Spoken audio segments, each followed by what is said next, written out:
Frontières, votre média d'enquête. Présent sur le terrain. Vous propose des enquêtes exclusives. Là où d'autres médias préfèrent rester silencieux. Le tout à retrouver dans nos magazines. Et sur nos réseaux sociaux. Merci à tous. Abonnez-vous à Frontières.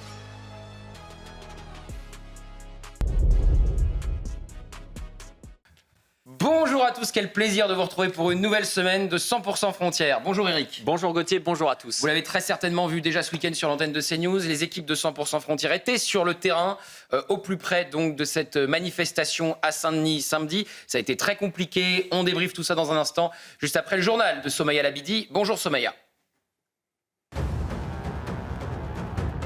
Bonjour Gauthier, bonjour à tous. On commence ce journal par ces images de tirs de mortier d'artifice à Lyon. Le quartier de Moulins avant a été le théâtre d'affrontements entre des jeunes et des forces de l'ordre. Des poubelles ont été incendiées sur la chaussée et des projectiles ont été tirés en direction des policiers. Au 38e jour de guerre, l'Iran poursuit ses frappes en direction d'Israël. À Petah Tikva, les secouristes du Magen David Adom ont prodigué des soins à une femme grièvement blessée à la poitrine par des éclats d'obus. La victime a dû être transportée à l'hôpital Ben Linson. Et puis suite au sauvetage du deuxième pilote américain dont l'avion s'était écrasé en Iran, Donald Trump, le président des États-Unis, a annoncé tenir une conférence de presse avec les militaires au bureau ovale aujourd'hui à 19h heure française. Conférence à suivre évidemment en direct sur notre antenne. Merci beaucoup Somaya. On va donc revenir sur le rassemblement de samedi à Saint-Denis. Vous y étiez, Jordan Florentin, on a vu quelques images déjà sur l'antenne de CNews depuis samedi, on va en voir d'autres, donc je salue votre présence, tout comme celle de Jules Laurent, d'Amine Elbaïd, d'Hélène Rouet et de Jules Torres. Bonjour à tous. Bonjour. C'était chaud, c'était très tendu. Il y a une journaliste de BFM qui a été blessée, qui a pris 2 jours d'ITT, une femme, tout comme 2 journalistes de la rédaction de 100% Frontières ont été prises à partie et elles seront avec nous à midi. Ça a été très compliqué pour elles également. Jordan, racontez-nous, avant qu'on voit une première séquence, le climat de cette manifestation de samedi, à Saint-Denis. Le climat, il est celui de toutes les manifestations de l'extrême gauche. Chaque fois que nous, journalistes, on souhaite aller couvrir des événements. Je rappelle qu'on est allé avec notre équipe simplement pour documenter ce rassemblement, aller voir un peu les personnes, les interroger, les questionner sur leur motivation. Il y a beaucoup de personnes que j'ai pu interroger dans un premier temps, leur demander notamment si le racisme anti-blanc serait, lui, abordé. J'ai d'ailleurs un policier qui me dit le racisme anti-blanc, ça existe, on le vit sur le terrain. On a pu interroger d'autres personnes qui me disaient on est là d'abord et avant tout en soutien à la France Insoumise et à Baliaï. Et puis, très vite, on est pris à partie, on est encerclé, comme d'habitude, une première personne qui vient, qui dit « Vous savez à qui vous parlez là ? Ce sont des journalistes d'extrême droite, des fachos, ne leur parlez pas. » Donc, il y a une véritable obstruction à notre liberté de presse, à notre travail. Et là, vous avez des attroupements et plusieurs hommes qui viennent nous agresser, qui nous disent « Vous êtes des fachos, vous êtes des nazis. » Et surtout, et ça, c'est à chaque fois l'élément qui me semble le plus marquant et le plus important, ils nous disent « Vous n'êtes pas chez vous ici, vous n'avez rien à faire ici. Ici, on est chez nous. » Il y a même ce rapport identitaire de leur part. Et je crois qu'il y a même eu des insultes racistes contre l'un de vos gardes du corps. Et comme il s'était déjà produit il y a un an lors d'une manifestation en présence de Sébastien Delodu, mes agents de sécurité, parce que noirs, ont été traités de noirs de service. On leur dit « Vous n'avez pas honte de travailler avec Jordan Florentin, vous ne devriez pas travailler avec lui. » Et je précise, lorsque c'était avec Sébastien Delodu, il leur parlait tout de suite en leur disant « Frère, tu n'as pas honte de travailler avec eux. » Donc il y a un côté communautaire et ils se sentent tout de suite, parce qu'il est noir, ce serait un frère de Sébastien Delodu. Alors, on va évidemment voir la séquence. Je vais vous donner la parole dans un instant en tant que patron de médias aussi, Eric Tegner. Comment on fait pour protéger ses équipes dans ce climat-là ? Je note juste que ça fait 2 fois. Rassemblement soi-disant antiraciste à Saint-Denis, il y a des insultes racistes contre l'un de vos gardes du corps parce qu'il est noir.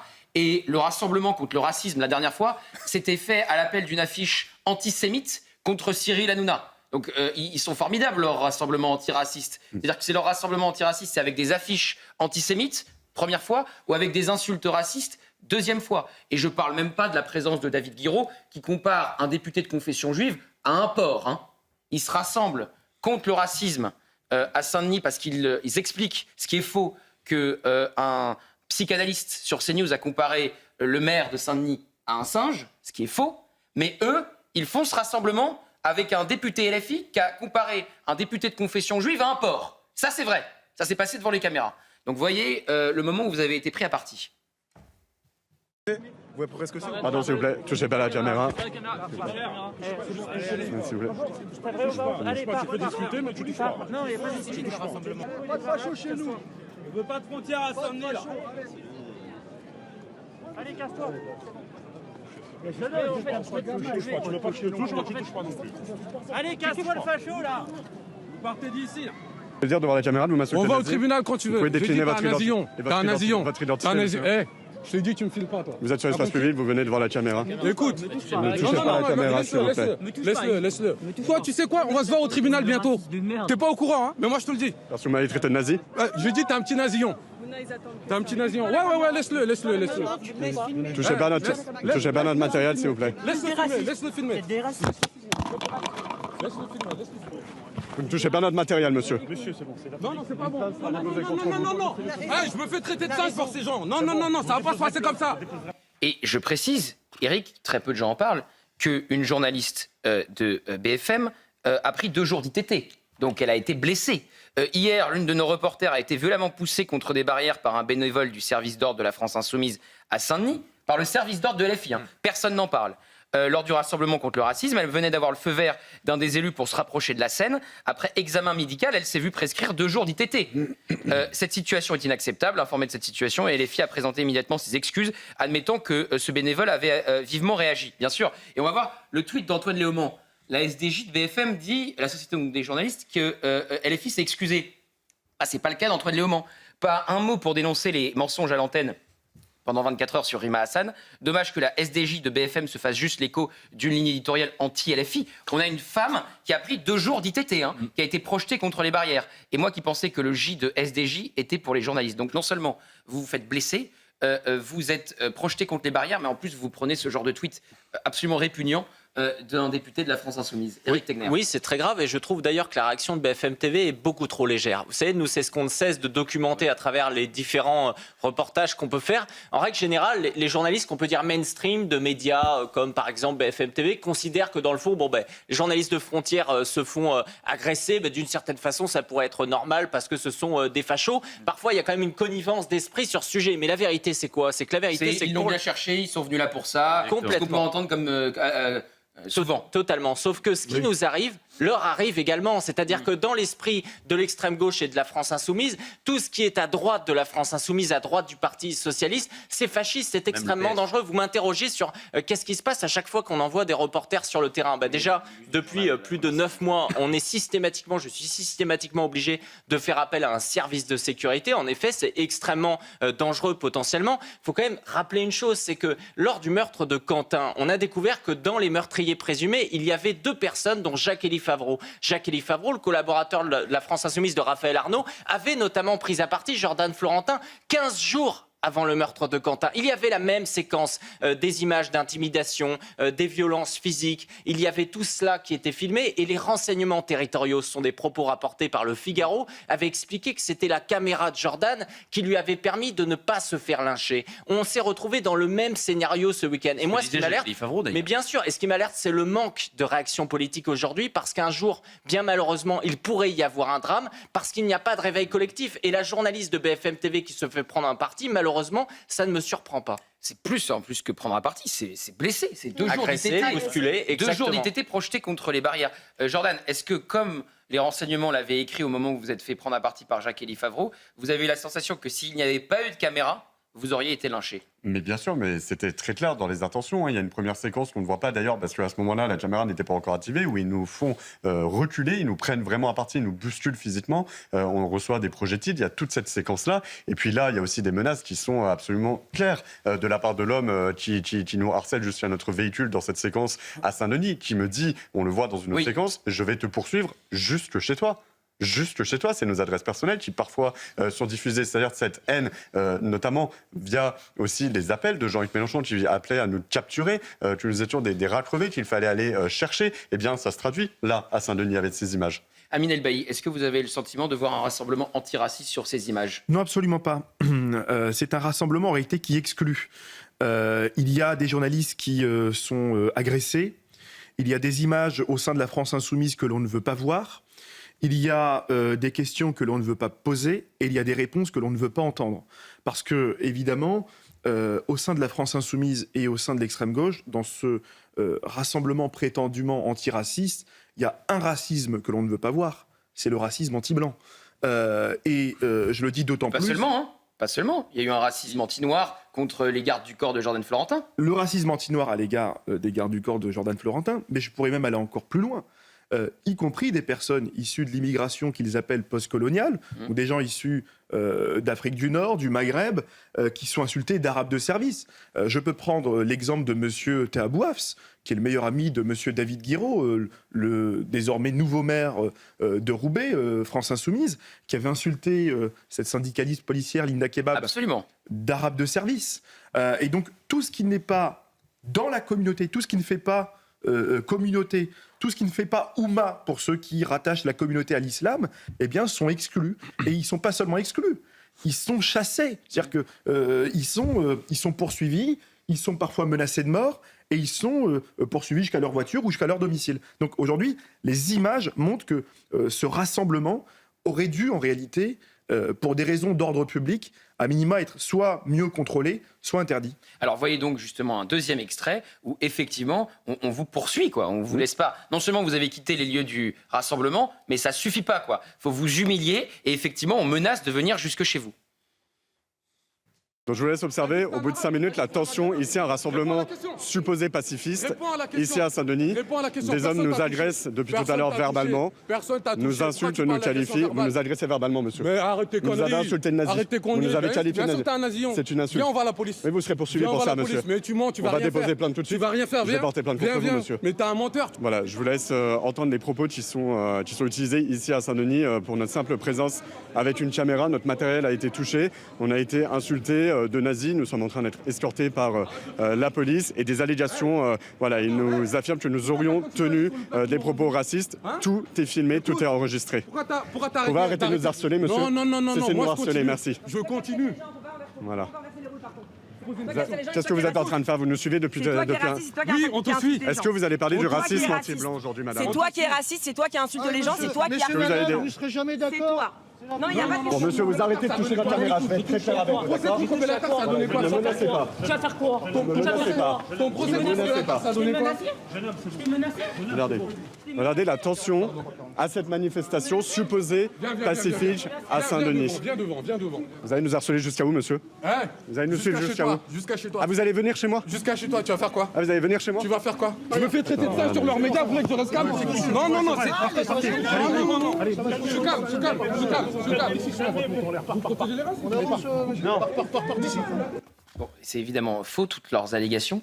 On voit bien que le harcèlement est permis dans ces cas-là. Oui, et qu'à la fin, en fait, il veut s'en prendre à Jordan et que c'est uniquement la présence des policiers, mais également des policiers en civil. Parce que nous, on a 2 agents de sécurité, mais derrière les autres personnes qu'on peut voir autour, ce sont des policiers en civil qui, évidemment, très vite ont vu qu'il fallait les protéger. Jordan, l'accusation pendant tout le long, c'est ce monsieur m'a traité de singe. C'est-à-dire qu'en fait, en faisant une fake news, ils sont en train d'armer ce type de personne qui va venir et qui va dire que Jordan, là, les a traités de singes et qui, du coup, justifierait qu'ils s'en prennent à lui. C'est ça qui est extrêmement grave dans le débat public aujourd'hui. C'est ça qui est extrêmement grave quand Jean-Luc Mélenchon parle de rat crevé, quand il dit qu'il faut nous attraper, parce que derrière, c'est ce type de violence qui apparaît. Et vous savez, cet individu, Jordan, l'avait déjà retrouvé l'année dernière lors d'un meeting devant chez Louis Boyard, il y a un an. Il s'était déjà permis ce genre de choses. Ils pensent qu'ils peuvent tout faire et il recontinuera, il recommencera. Ce qui est fou, et j'y pensais quand vous parliez, c'est-à-dire que les comparaisons dégueulasses animalières, c'est eux. C'est les journalistes de Frontières qui sont des rats, c'est Meyer Habib qui est un porc selon David Guiraud, et après, ils inventent tout le reste. Donc, c'est-à-dire qu'on a un rassemblement antiraciste avec des propos racistes contre les gardes du corps de Jordan Florentin parce qu'ils sont noirs. On avait eu un rassemblement antiraciste avec une caricature antisémite contre Cyril Hanouna. Et après, c'est eux qui osent se mettre du bon côté. Oui, c'est pas nouveau. On sait très bien que les antiracistes sont généralement et bien souvent les vrais racistes. Quand on fait des caricatures antisémites contre Cyril Hanouna, on peut considérer que c'est antisémite. Quand on dit qu'il y a des noirs de service et des arabes de service, on peut considérer que c'est complètement raciste. Et c'est vrai que ce week-end, on a assisté à une véritable dérive, mais qui n'est pas nouvelle, notamment vis-à-vis des journalistes. Il n'y a qu'un parti aujourd'hui où il y a un problème à chaque manifestation, à chaque événement, avec les journalistes. Pendant la campagne des municipales, on l'a vu, on avait le témoignage de Célia Barotte, qui est journaliste à CNews, qui a dit qu'elle avait eu froid dans le dos quand elle est allée à Roubaix avec ses collègues journalistes. On a Tugdual Denis qui a subi pendant une semaine une cabale pour avoir simplement posé une question au maire de Saint-Denis. Vous n'avez pas le droit. Poser une question, c'est déjà trop en faire. On se souvient qu'il y a des journalistes de gauche qui ont été interdit des amphis des universités de la France insoumise, Olivier Perroux, pour ne pas le nommer, qui a signé un livre sur Jean-Luc Mélenchon, La Meute, très intéressant, et qui est journaliste au Monde. C'est pas un organe de droitard. On a un journaliste du Point qui avait été expulsé d'une conférence de Jean-Luc Mélenchon il y a quelques années. Et on voit aujourd'hui qu'il trie sur le volet les nouveaux médias et les anciens médias. C'est-à-dire qu'aujourd'hui, Jean-Luc Mélenchon et la France insoumise, c'est objectivement l'ennemi de la liberté de la presse, l'ennemi de la liberté d'expression, parce qu'il veut trier sur le volet les médias, c'est-à-dire les médias qui posent les bonnes questions ou les mauvaises questions. Fagan Azari nous a rejoint, vous êtes essayiste, bonjour à vous. Qu'est-ce que vous avez vu sur le rassemblement de Saint-Denis? Est-ce que c'était vraiment un rassemblement contre le racisme? Écoutez, moi je suis déjà... Alors, la séquence en elle-même, je l'ai vue évidemment à la télévision, je n'étais pas sur place. Mais ce qui m'intéresse, c'est de revenir sur le début de la séquence. Comment tout ceci a commencé? C'est avec M. Bakayoko que tout ceci a commencé. Et je voudrais quand même revenir sur les propos de M. Bakayoko. Lorsqu'il qualifie la Nouvelle-France, comment va-t-il définir cette Nouvelle-France? Il dit la Nouvelle-France, c'est la France des héritiers de l'immigration. Absolument. Donc il dit ça devant la journaliste Apolline de Malherbe. Donc il dit la France, ce sont les héritiers de l'immigration, point, ça s'arrête là.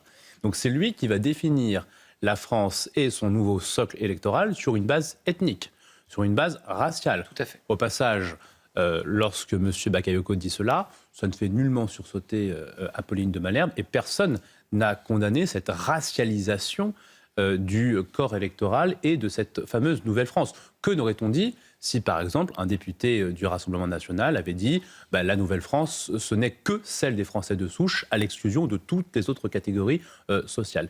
C'est exactement ce que ces gens font. C'est-à-dire qu'ils vont définir leur électorat sur une base ethnique, sur une base raciale, et ensuite, ils vont crier au racisme, et ceci conformément finalement à une vieille logique d'inversion accusatoire. C'est la logique de l'inversion accusatoire qui est à l'œuvre depuis plus d'une quarantaine d'années dans ce pays. Chaque fois que l'on parle de racisme et chaque fois que l'on parle des rapports que la France entretient avec certaines minorités ethniques et culturelles. Ça veut dire que ça fait 40 ans que pour expliquer un certain nombre de conflits communautaires, qu'on nous explique que la France, que la patrie de Condorcet, que la patrie de Victor Schœlcher, que la patrie du cardinal de la Vigerie, que cette patrie-là serait aussi raciste et xénophobe que les nouveaux arrivants seraient de grands disciples d'Émile Zola et de Martin Luther King, et ceci même lorsque ces nouveaux arrivants revendiquent avec fierté d'être originaires de cultures et de sociétés qui, bien souvent, hélas, sont autrement plus racistes, autrement plus xénophobes,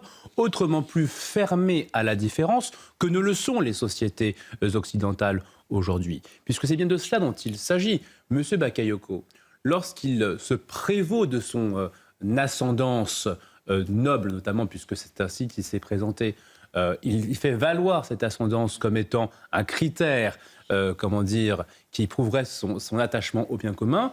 Et on peut aussi douter de la pertinence de cet argument quand on voit les niveaux de discrimination que ces sociétés-là affichent. Mais nous, on l'a vu très bien dans 100% politique le soir, Éric Tegner. C'est-à-dire qu'on a passé exactement le son auquel vous faites référence, où c'est lui qui dit « La Nouvelle-France, c'est la France issue de l'immigration ».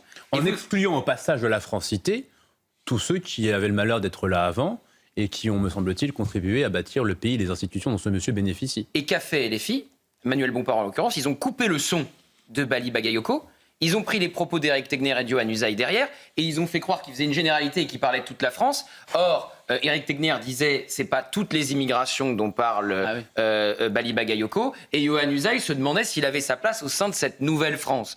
Et donc vous retournez les propos qui sont tenus en plateau, et ils ont fait croire que Éric et Yohann parlaient de la couleur de peau de Bali Bagayoko. Donc c'est exactement ce que vous venez de décrire. C'est un piège infernal. C'est-à-dire que c'est eux qui racialisent le débat, qui sont obsédés par les couleurs de peau. On l'a vu évidemment avec Jordan et vos gardes du corps. Il ne veut pas gentrifier sa ville. Et exactement, qui ne veut pas gentrifier sa ville. Au début, tout le monde a dit, notamment Quotidien, il ne parle que d'un point de vue de ressources, de couches sociales. Lui-même a reconnu ensuite qu'il y avait un côté racial dans ce terme de gentrification.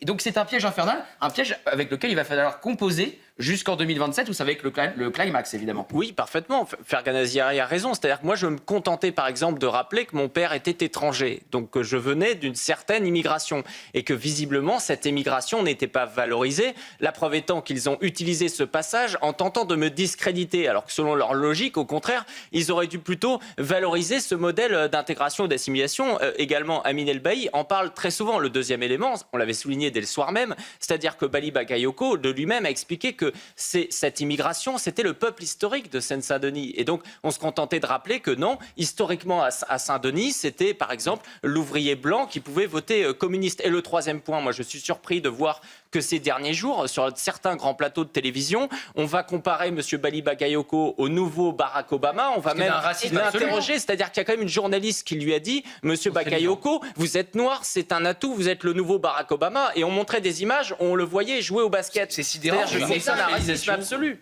Non, mais c'est sidérant, Fergan, je ne sais pas ce que vous en pensez, mais il est vrai que comparer comme ça Bali Bakayoko à Obama du simple fait qu'il est noir, ça ne choque personne. Mais moi, je suis désolé, ça m'a choqué. Qu'est-ce que vous en pensez, Fergan? Moi, ça m'a tout aussi choqué. Et d'ailleurs, ce qui me choque, c'est de voir qu'il y ait des élus issus de la diversité, comme on dit, qui accèdent au pouvoir. C'est pas un souci en soi. Le problème, c'est que quand on dit que ces élus-là seraient plus représentatifs, qu'est-ce que cela signifie? Cela veut dire qu'on part du principe qu'un citoyen français qui serait noir ne pourrait s'identifier qu'à un maire noir. Qu'un président noir. Qu'un président noir. Oui.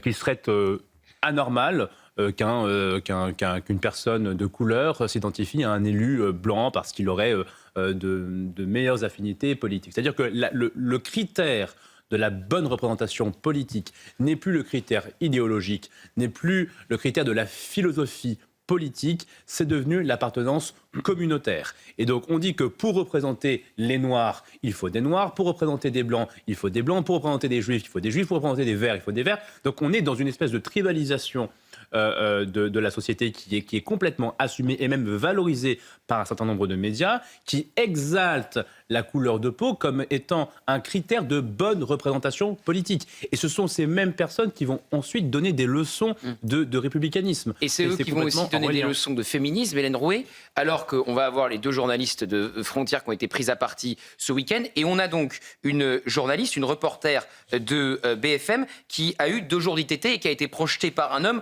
sur des barrières. Donc visiblement, leur féminisme, qui était du service d'ordre de la France Insoumise, cet homme qui a projeté cette journaliste sur des barrières. Donc leur féminisme, visiblement, il a des barrières, justement. Il n'implique pas tout le monde, oui, toutes les femmes. Mais là, on n'en est même plus au stade de la galanterie. On en est au fait que, de toute façon, le respect pour les femmes, peu importe, il y en a absolument plus. Quand on parle de conquête, justement, de toutes ces villes LFI, en fait, le mot n'est absolument pas trop fort. Aujourd'hui, dans ces villes LFI où se dérouleront ce genre de meeting, parce que c'était pas un rassemblement antiraciste, c'était un meeting LFI, ce qui s'est passé samedi, auquel d'ailleurs le PS s'est associé avant de précisément s'y faire bien humilier, notamment par le maire de la Courneuve, Ali Douara. Cela étant dit, donc c'était un meeting, bien sûr on va en parler, c'était un meeting donc LFI dans un territoire de conquête où aujourd'hui, donc on est en train de le voir, les journalistes ne peuvent plus aller dans ces villes en fait qui vont désormais vivre en vase clos. Les journalistes ne peuvent plus faire leur travail. Et moi je vais vous dire, je vais même aller encore plus loin. En tant que femme, moi aujourd'hui, et je l'annonce à mon chef de service Jules Torres, non mais très honnêtement, il y a des reportages que je pense aujourd'hui que je vais refuser. En fait, s'il y a des services d'ordre qui ne sont pas... S'il n'y a pas quelqu'un derrière moi, éventuellement... pardon, mais en fait, j'ai peur. Je n'ai pas fait ce métier-là précisément pour me faire harceler en tant que femme. Je n'ai pas fait ce métier-là pour subir ce genre d'agression. Vous allez recevoir... Vraiment, je voudrais saluer le courage des 2 femmes qui vont arriver en plateau à midi. Mais je veux dire, moi, honnêtement, je ne pense pas en fait être dotée de ce courage-là. Pardonnez-moi. Et je ne veux pas aller dans des meetings LFI où je vais me faire harceler comme Jordan Florentin s'est fait harceler. Aujourd'hui, et c'est encore plus grave, je pense, notamment parce que ce sont des femmes et que précisément on va être des cibles qui sont extrêmement faciles, je veux dire, d'un point de vue purement biologique. Donc c'est vraiment là, on arrive dans une situation complètement inédite. Je ne sais pas comment va se passer cette campagne présidentielle. En tout cas, moi je pense vraiment aujourd'hui que je peux dire, je vais refuser certains reportages. On va continuer, on en est là. Et bien sûr, mais vous savez, Elliot Deval avait une réflexion ce week-end que je partageais. Je me souviens de la couverture presse de la manifestation d'hommage à Quentin. Il y avait toute la presse nationale et internationale. L'objectif, c'était de trouver le tatouage qui n'allait pas bien et de tout concentrer sur ce sujet-là. Très juste. Là, on parle de prise à partie. On parle d'une jeune femme journaliste qui prend 2 jours d'ITT parce qu'elle est agressée par un bénévole de la sécurité de la France Insoumise et il ne se passe rien. Très juste. Très juste, mais on sera là pour le dire. On va continuer à en parler. Vous avez parlé des attaques parce qu'effectivement, c'était pas du tout un rassemblement antiraciste, c'était un meeting politique où ils ont dégommé en plus leurs alliés à gauche. Donc le PS y est passé. Évidemment, vous avez eu le droit aux attaques anti-police, vous avez le droit. La France est un pays raciste, est un État raciste. Une attaque au préfet aussi à l'État. Évidemment, ils veulent le mettre en prison. Ils veulent les mettre en prison. Donc on va écouter tout ce qui s'est passé samedi et vous allez voir, on est bien loin d'une manifestation contre le racisme. À tout de suite. De retour dans 100% Frontières dans un instant, on va entendre tout ce qui s'est dit au rassemblement de samedi et vous allez voir, on était bien loin d'un rassemblement contre le racisme. Mais pour l'heure, Somaya Labidi. 4 morts dans la destruction d'un immeuble à Haïfa par un missile iranien. Haïfa où les recherches intensives des pompiers et des secouristes ont finalement permis de retrouver les corps des 2 personnes disparues dans cette attaque. En France, 2 adolescents âgés de 16 ans qui venaient d'être placés sous contrôle judiciaire jeudi pour avoir saccagé l'hôtel de ville de Fresnes dans le Val-de-Marne ont été à nouveau placés en garde à vue vendredi soir, peu après avoir attaqué une patrouille de police. Et puis les restaurateurs vont debout contre la proposition de loi du gouvernement qui permettra d'ici cet été à tous les salariés d'utiliser leur titre restaurant le dimanche, mais aussi de pérenniser leur usage en grande surface. La profession se dit prête à les boycotter si le texte est adopté. Merci beaucoup, Somaya. Un rassemblement contre le racisme qui vire au règlement de compte politique. C'est ce qui s'est passé donc à Saint-Denis ce samedi où le maire de la Courneuve, Ali Diouara, le nouveau maire LFI de la Courneuve, a eu des mots très très durs contre normalement leurs alliés. Et c'est encore le cas aux dernières municipales, jusqu'à Tulle, la ville de François Hollande. Ça leur a pas porté chance. Donc voyez les attaques d'Ali Diouara contre leurs alliés du Parti socialiste, Alexis Prince. Le premier à avoir attaqué Bali Bagayoko, ses camarades et la campagne de Saint-Denis en disant qu'ils étaient liés au narcotrafic, c'est bien Mathieu Hanotin, maire sortant socialiste.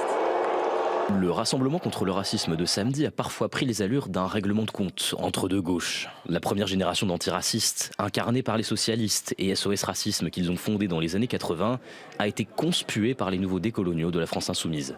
Exemple le plus éloquent, la prise de parole du maire de la Courneuve. Rappelons-nous du Parti socialiste. Rappelons-nous de SOS Racisme. C'est leur inconséquence politique qui a fait que nous en sommes là aujourd'hui. À la tribune, le bilan de la présidence socialiste de François Hollande en a également pris pour son grade. Rappelons-nous de la déchéance de la nationalité. Rappelons-nous du brave républicain. Enfin, le maire dionysien Bali Bagayoko a enfoncé le clou en accusant les dinosaures de la gauche de faire monter l'extrême droite et en les appelant à la repentance, alors même que des bataillons du PS étaient présents dans la foule. Votre présence doit vous engager bien sûr à agir à nos côtés en toutes circonstances, doit vous engager aussi à exprimer un pardon, parce que c'est dans le pardon qu'on arrive aussi à reconstruire. Des reproches à sens unique auxquels les principaux concernés n'ont pas eu de droit de réponse, le tout sous l'égide de Jean-Luc Mélenchon. Donc des attaques contre le Parti socialiste et SOS Racisme. Qui a les 2 étiquettes et qui est passé à la fois par le PS et SOS Racisme? Julien Drey, il est sur notre plateau comme vous le savez le dimanche, il a réagi. Tous ceux qui pensent que LFI c'est la gauche et que donc comme c'est la gauche, la question qui est posée c'est de faire l'alliance avec LFI comme il fut un temps, le Parti socialiste avait fait l'alliance avec le Parti communiste. Mais le Parti communiste et LFI c'est rien, c'est tout différent, ça n'a rien à voir, c'est pas la même histoire. Et donc à ce titre-là, oui je le dis, à chaque fois que la gauche fera la moindre compromission avec ces gens-là, elle sera punie par des retours de bâton. C'est exactement comme ça que fonctionnaient les staliniens. Oui. Vous étiez un compagnon de route, et si le compagnon de route n'était pas obéissant, il était lynché, et il était traité de tous les noms, et il passait en procès et liquidé. On a vu donc dans les extraits de samedi des attaques contre le PS et SOS Racisme d'Ali Diouara, qui est le nouveau maire de la Courneuve. Il y a la députée Nadège Abou-Mongoly. Oui, alors qui est vice-présidente de l'Assemblée nationale. Et il y a aussi la bras droit d'Éric Coquerel. Éric Coquerel, qui incarne cette nouvelle France dans le projet idéologique. Vous savez qu'Éric Coquerel fait partie de ceux qui ont impulsé toutes ces nouvelles idées au sein de la France insoumise. Et Manon Montmirel, notamment, en 2019, elle avait tweeté que la France et les Français aient niqué leur mère. Donc on voit bien que dans une manifestation qui appelle ouvertement justement à cette nouvelle France, ça donne beaucoup de dimensions. Mais il y avait d'autres collaborateurs. On voit aussi Aziza Nouiwa, la collaboratrice parlementaire de Thomas Porte, qui est une très proche d'Urgence Palestine, qui retweet en permanence un narratif pro-Hamas. On y voit aussi Mohamed Awad, l'ancien collaborateur de Paul Vanier, qui était 3e sur la liste de Ali Djouara, qui était lui l'ancien président des Jeunes Musulmans de France. Vous avez ici toute une galaxie de la nouvelle France idéologique de la France insoumise qui s'est rassemblée pour prendre la parole et qui projette déjà tout son discours idéologique qui adviendra en 2027. On a eu un éventail de ce que propose la France insoumise comme paroles violentes. Alors là, ça va commencer avec le PS et SOS Racisme.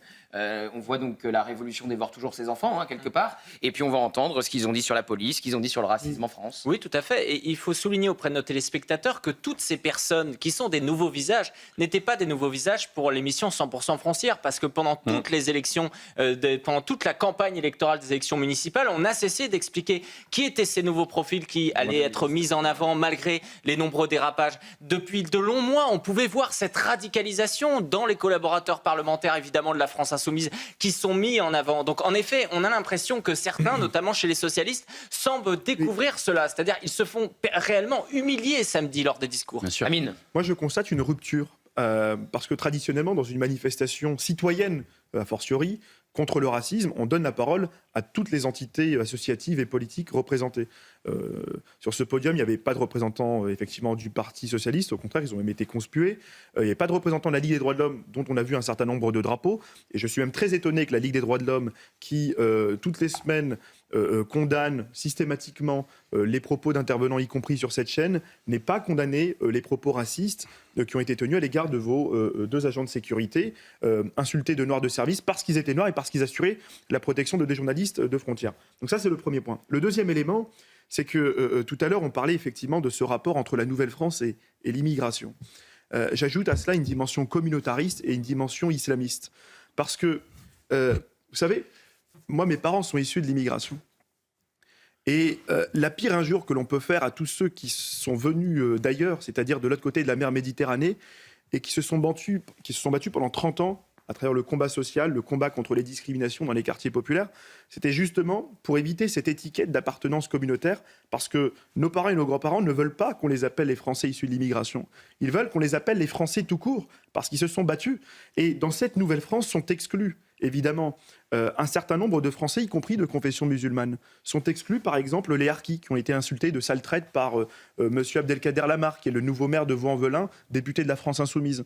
Sont exclus les 95%... Il y a un tri qui s'opère des Français. Il y a évidemment un tri qui s'opère, y compris des gens issus des quartiers populaires, y compris de nos compatriotes harkis, y compris de nos compatriotes mahorais, qui sont patriotes, qui sont musulmans et qui votent d'ailleurs en grande majorité pour le Rassemblement national Mayotte. Harki qui est une insulte dans la bouche du nouveau maire de Vaux-en-Velin. Désormais, Harki est une nouvelle insulte, c'est l'insulte de sale traître, c'est-à-dire des Français de confession musulmane qui ont fait le choix de la France à l'occasion de la guerre d'Algérie. Nous qui sommes nés en France, vous savez, moi, mes grands-parents n'étaient pas harkis.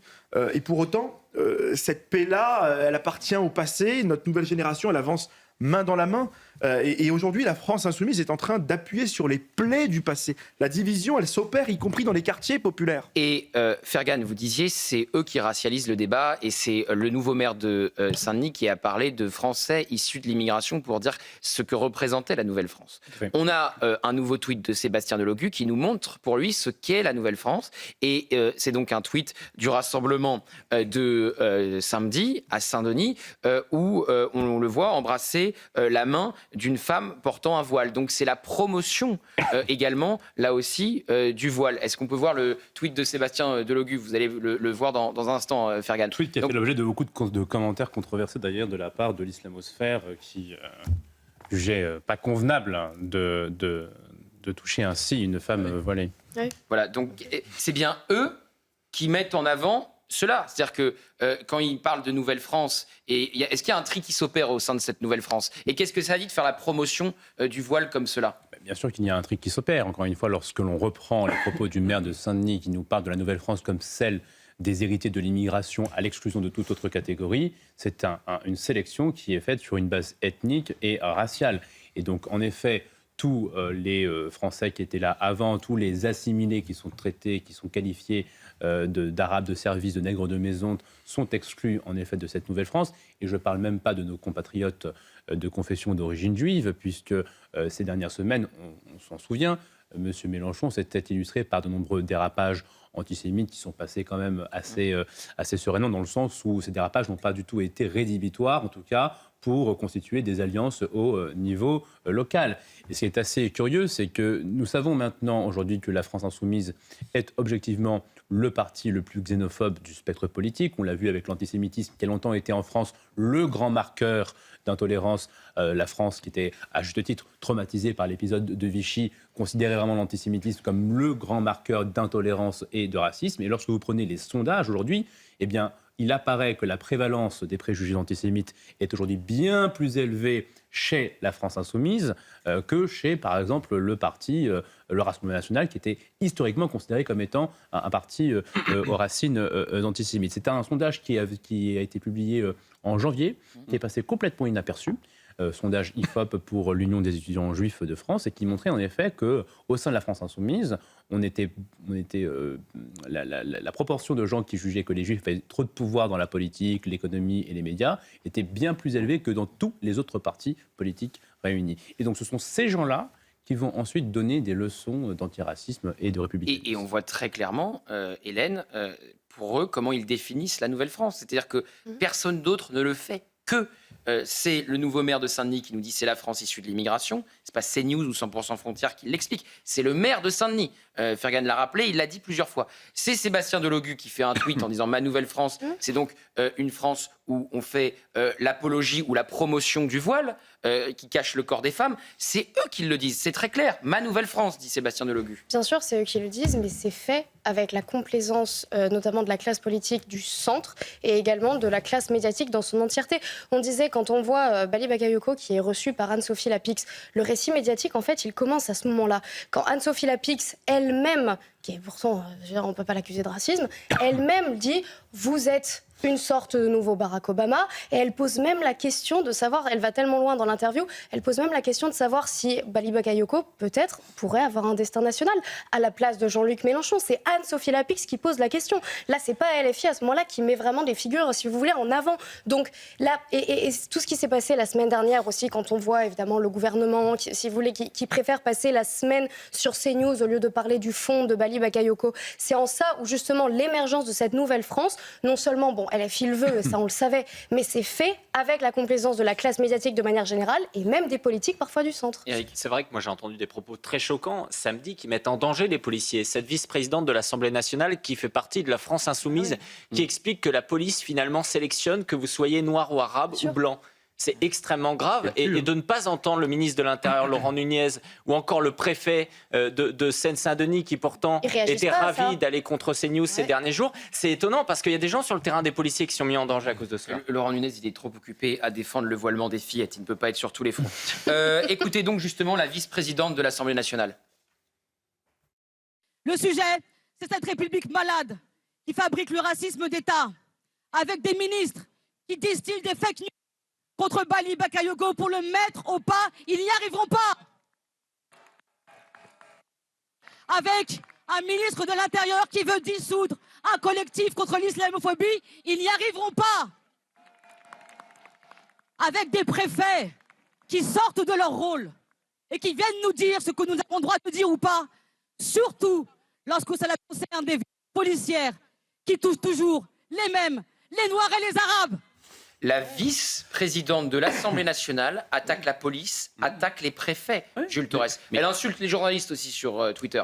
Donc vous voyez le niveau. Elle est vice-présidente de l'Assemblée nationale, elle représente une institution et elle attaque les préfets et la police. Non mais la France insoumise qui se gausse d'être le seul défenseur de l'état de droit en France et le seul parti qui en permanence piétine toutes les institutions. Pendant la garde à vue de Rima Hassan, on a dit que c'était finalement un complot de l'institution judiciaire et policière qui voulait s'en prendre à une femme politique. Pendant que Jean-Luc Mélenchon n'était pas d'accord avec les préfets, lui disait eh bien, que les préfets qui n'étaient pas au pas, il fallait les envoyer en prison. Monsieur Bakayoko, je vous rappelle que la première chose qu'il fait quand il arrive à la mairie de Saint-Denis, c'est qu'il demande aux agents municipaux de faire allégeance. C'est quoi sinon piétiner les institutions que de faire vers tout cela? Donc à un moment donné, c'est sûr qu'il va falloir être extrêmement ferme avec ces personnes-là. Madame Abomangoli bénéficie des institutions. Elle a été placée par un vote des institutions à la vice-présidence de l'Assemblée nationale. Donc c'est vrai qu'il y a une sorte de côté qui est un petit peu curieux de s'en prendre toujours en permanence à cette police, à ces institutions,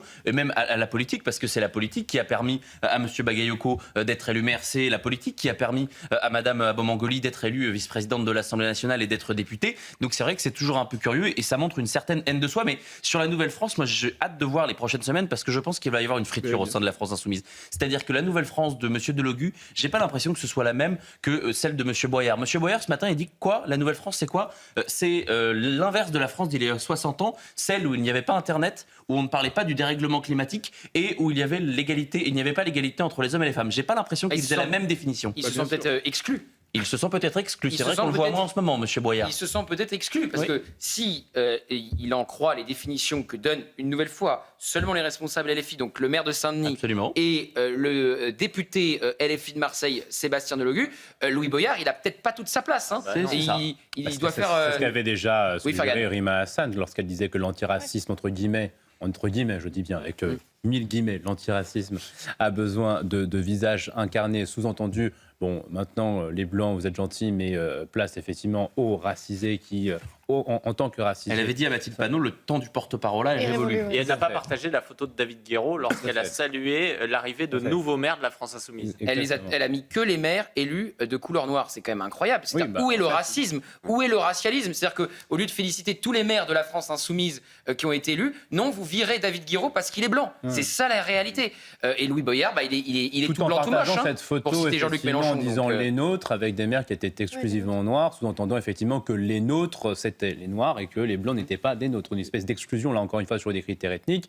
Bon, tout ça laisse penser quand même que messieurs Boyard et compagnie seront les prochains sur la liste. La révolution dévore toujours ses enfants. Jordan Florentin, vous qui étiez sur place, vous vouliez rajouter quelque chose? Ce qui est intéressant, c'est que si la France insoumise se prévaut de ne pas être raciste, antisémite, etc., ce qui est intéressant, c'est d'aller voir les commentaires de sa galaxie sur les réseaux sociaux, sur le post de Sébastien Delogu. Il y a effectivement l'islamophère qui était outré qu'il embrasse la main d'une femme voilée. Moi, je me souviens d'une photo qu'il avait postée devant un drapeau LGBT il y a quelques mois. Il avait dû le retirer parce que justement, ça avait rendu foudrage une certaine partie de sa communauté.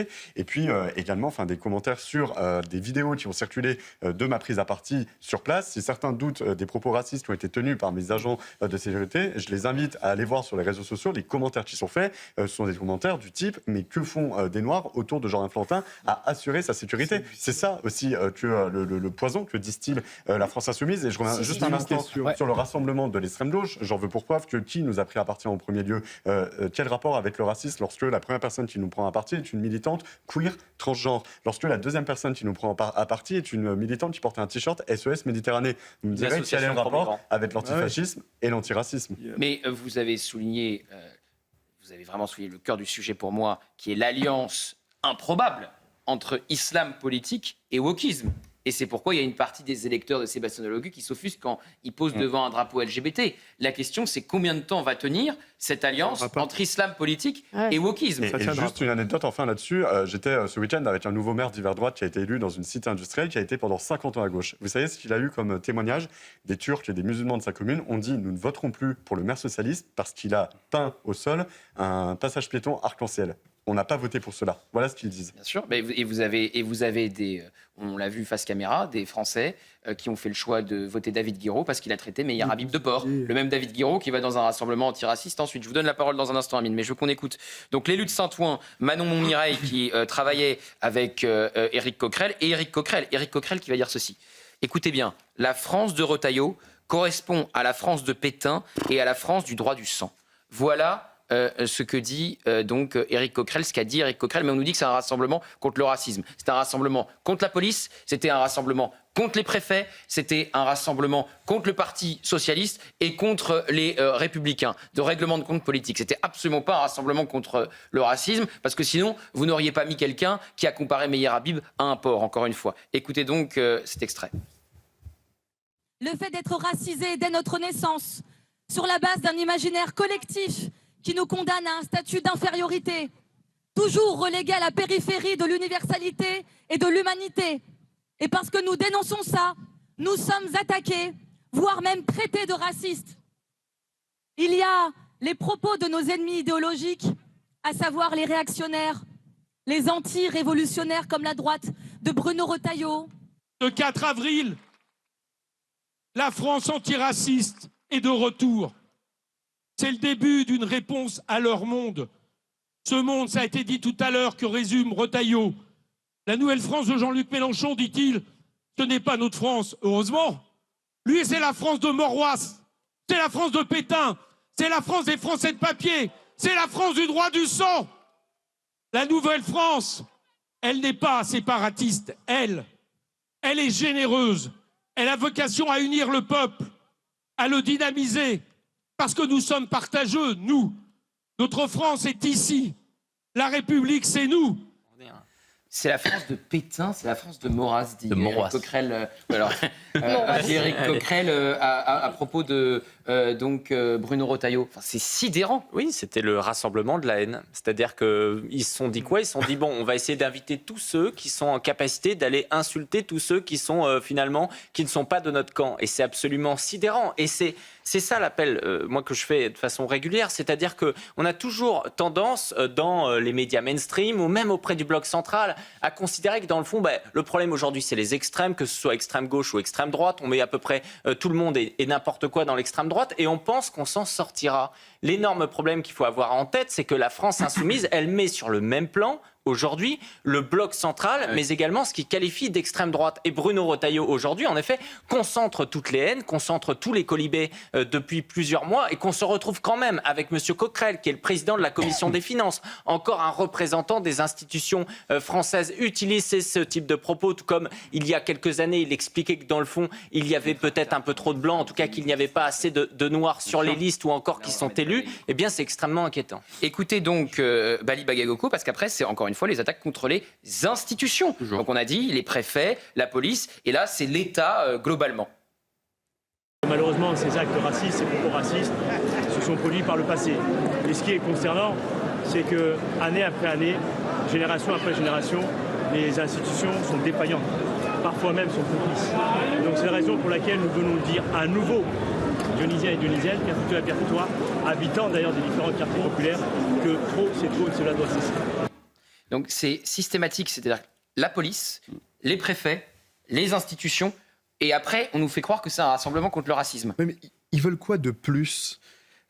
Parce que évidemment qu'il y a les propos tout aussi choquants et scandaleux de la France insoumise, mais n'oubliez pas une chose, c'est que aujourd'hui Bali Bagayoko est soutenu dans cette action-là par le gouvernement, par M. Lecornu, par M. Nunez, qui ont même annoncé, au mépris de la présomption d'innocence, que l'État allait d'ores et déjà se constituer partie civile contre des intervenants de CNews. Donc, il y a évidemment un problème, il y a un deux poids, deux mesures qui est insupportable, et aujourd'hui, le gouvernement est complice de ce qui s'est passé à Saint-Denis, parce qu'on ne peut pas, et en même temps, écoutez Mme Berger, qui est ministre de lutte contre les discriminations, dire que le gouvernement ne participera pas au rassemblement, et de l'autre, avoir un Premier ministre qui explique qu'il faut lutter contre la liberté d'expression, c'est-à-dire clouer au pilori et demander des têtes, alors même que ces intervenants-là n'ont tenu aucun propos raciste. Et Aurore contre Berger est monsieur bien Bali courageuse, parce que depuis une semaine, elle se retrouve harcelée, insultée par la France insoumise,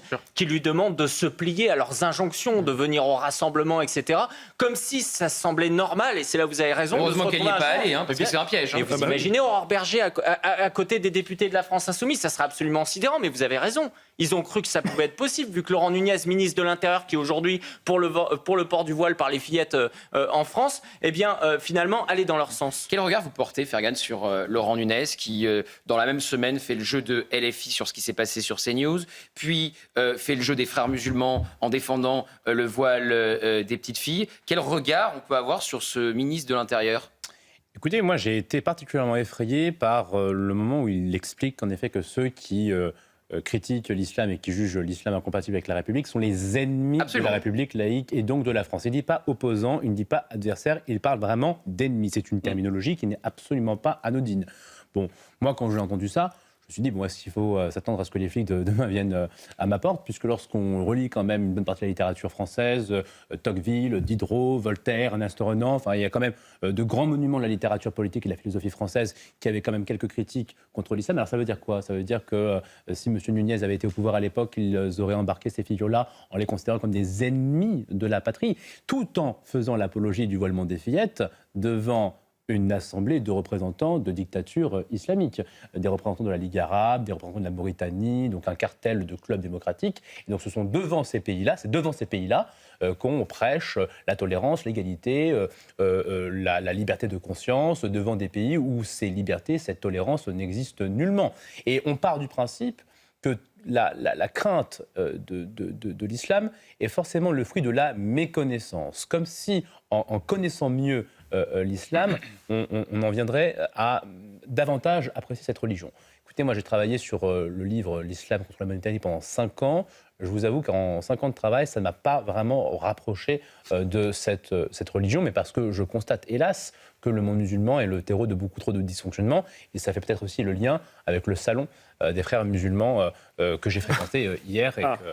Eh bien, vous allez venir à cette place puisque vous êtes maître en transition, puisque effectivement, c'est pile poil l'heure de la pause et on va se retrouver dans un instant. Alors, Laurent Nunez, suite à ses propos sur le voilement des fillettes, il s'est dit mince, qu'est-ce que je vais faire pour contrebalancer une nouvelle loi sur le séparatisme qui changera rien et interdiction du rassemblement des musulmans de France accusés d'être en lien avec les frères musulmans. Et dans ces cas-là, la justice est toujours du bon côté. Ils ont permis à ce rassemblement des musulmans de France de se faire, au grand désarroi de l'imam Chalgougoumi, toujours très courageux dans ces cas-là pour dénoncer ce qui s'y passe. Donc évidemment, qu'est-ce qu'on a fait avec 100% Frontières? On y est allé. Reportage exclusif dans un instant. De retour dans 100% Frontières, 2 sujets vont nous occuper grandement dans l'heure qui vient. Le rassemblement des musulmans de France accusés d'être en lien avec les frères musulmans qui a pu se tenir malgré l'interdiction voulue par Laurent Nunez. La justice a cassé cette interdiction. Amine El-Bailly, vous étiez en plus au tribunal au moment où cette décision a été cassée et vous allez nous la décrypter dans un instant parce que vous nous dites qu'une autre décision aurait pu être prise. Donc, comme d'habitude, la justice, évidemment, est partiale. Et puis, on va être avec Eva et Cassandre. Vous étiez les 2 journalistes de 100% Frontières. Bonjour à vous, Eva. Et Cassandre va nous rejoindre dans un instant, présent à Saint-Denis. Et ça a été très compliqué. Et on pense évidemment à la journaliste de BFM qui a pris 2 jours d'ITT et qui a été projetée contre des barrières par le service d'ordre de la France Insoumise. Mais pour l'heure, il est midi pile. C'est le journal de Somaya Labidi. L'actualité de ce midi rythmée par cette nouvelle cible de choix pour Washington et l'État hébreu, le chef du renseignement des gardiens de la Révolution, tué dans des frappes américano-israéliennes menées à l'aube, annonce de la puissante organisation dans une publication sur sa chaîne Telegram. De son côté, Donald Trump repousse son ultimatum à l'Iran à demain soir 20h. Le président américain menace de frapper les centrales énergétiques et les ponts iraniens si le détroit d'Ormuz n'est pas rouvert d'ici là. François Tiskevitch. C'est dans un post sur son réseau social que Donald Trump a confirmé la date de son ultimatum contre l'Iran. Mardi, 20h, heure de Washington. Prévu initialement ce lundi 20h, heure de Washington, le président américain a donc repoussé de 24 heures sa sommation contre le régime iranien. Des dernières heures cruciales pour parvenir à un accord avec l'Iran. Quelques heures avant ce report, Donald Trump avait indiqué dans une interview pour la chaîne Fox News de bonnes chances d'y parvenir ce lundi. Pour rappel, le 22 mars dernier, le président américain avait donné 48 heures à Téhéran pour ouvrir le détroit d'Ormuz, avant finalement de repousser une première fois l'ultimatum. J'ai ordonné au ministère de la Guerre de reporter temporairement les frappes prévues contre des cibles énergétiques et électriques majeures en Iran. Ils ont en effet de très grosses installations et leur construction coûte extrêmement cher. Il faut des milliards de dollars pour fabriquer un seul de nos puissants missiles. Et celui-ci s'abat sur le sol comme s'il était fait de poussière. Un ultimatum, une nouvelle fois repoussé. Une fois terminé, le président américain a promis l'enfer au régime islamique iranien.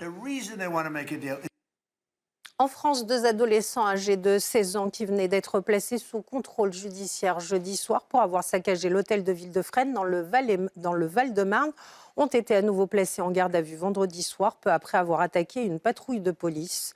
Une impunité dénoncée par le secrétaire départemental d'Alliance 94. Écoutez. Ce qui est malheureux, c'est que ces jeunes ont saccagé une mairie la semaine dernière, sont sortis immédiatement, n'ont pas eu de sanctions et ont un sentiment d'impunité. Aujourd'hui, ils sont revenus caillasser un véhicule de police. Ils sont poursuivis pour des violences volontaires en réunion sur des personnes dépositaires de l'autorité publique. Et les faits auraient pu être beaucoup plus graves puisque mes collègues auraient très bien pu faire l'objet d'impact des pierres qui ont été jetées et auraient pu être blessés. Jour J pour les astronautes d'Artemis 2 qui vont voler autour de la Lune. Ce sera l'apogée de leur mission. Les membres d'équipage, 4 au total, seront donc les premiers humains à effectuer ce survol depuis 1972. Merci beaucoup, Somaya. On vous retrouvera évidemment à 12h30 pour un nouveau journal. On est donc avec Fergan. Je vais bien préciser, Fergan, non seulement vous avez écrit le livre Islam contre la modernité, et vous vous êtes rendu au rassemblement des musulmans de France, qui est donc accusé d'être en lien avec les frères musulmans, et que Laurent Nunez a voulu, on voit votre livre, a voulu interdire. L'imam Chalgoumi, toujours très courageux dans ces cas-là, s'est mobilisé sur les réseaux sociaux. Aujourd'hui, le congrès organisé par la mouvance des frères musulmans ouvre ses portes au Bourget. 150 000 personnes sont attendues pendant 3 jours. 3 jours pour diffuser une idéologie auprès des familles, des jeunes, des enfants, des étudiants. Et cela se passe en France, pays qui, il y a quelques mois, portait au niveau européen la question de l'interdiction de cette mouvance. Je fais un rappel clair à tous les musulmans qui sont dans le déni ou dans l'ignorance la plus totale. Le mouvement des frères musulmans est interdit. Je répète, interdit, et ce, dans la majorité des pays musulmans. Il a parfaitement raison. Ils ont réussi une chose en France, s'imposer et diviser. C'est incroyable. C'est-à-dire qu'on a des pays comme l'Égypte qui ont interdit les frères musulmans, et nous, non seulement on ne les interdit pas, mais on leur permet d'organiser un salon qui va réunir 150 000 personnes. Donc il y a une espèce de dichotomie qui est absolument hallucinante. Donc vous voyez un premier extrait de notre reportage sur place. Pourquoi continuer à vendre ce livre alors si vous le condamnez? Est-ce que vous le condamnez ce livre? Est-ce que vous condamnez tout ce qui s'est passé? Est-ce que vous condamnez toutes les violences? On ne va pas citer en fait. Et par exemple, si je trouve quelque chose de violent dans le Coran, est-ce que vous condamnez? Et ça, c'est autre chose. Vous ne comprenez pas, monsieur. Le Coran, c'est un livre sacré pour les musulmans. Donc vous n'avez pas le droit de le condamner. Je vous explique. Vous condamnez les versets ou les passages violents dans la Bible? Oui, je peux m'en détacher sans problème. Je peux tout à fait dire. Au contraire de vous, moi, j'ai lu un peu, j'ai appris. Non, je vous explique.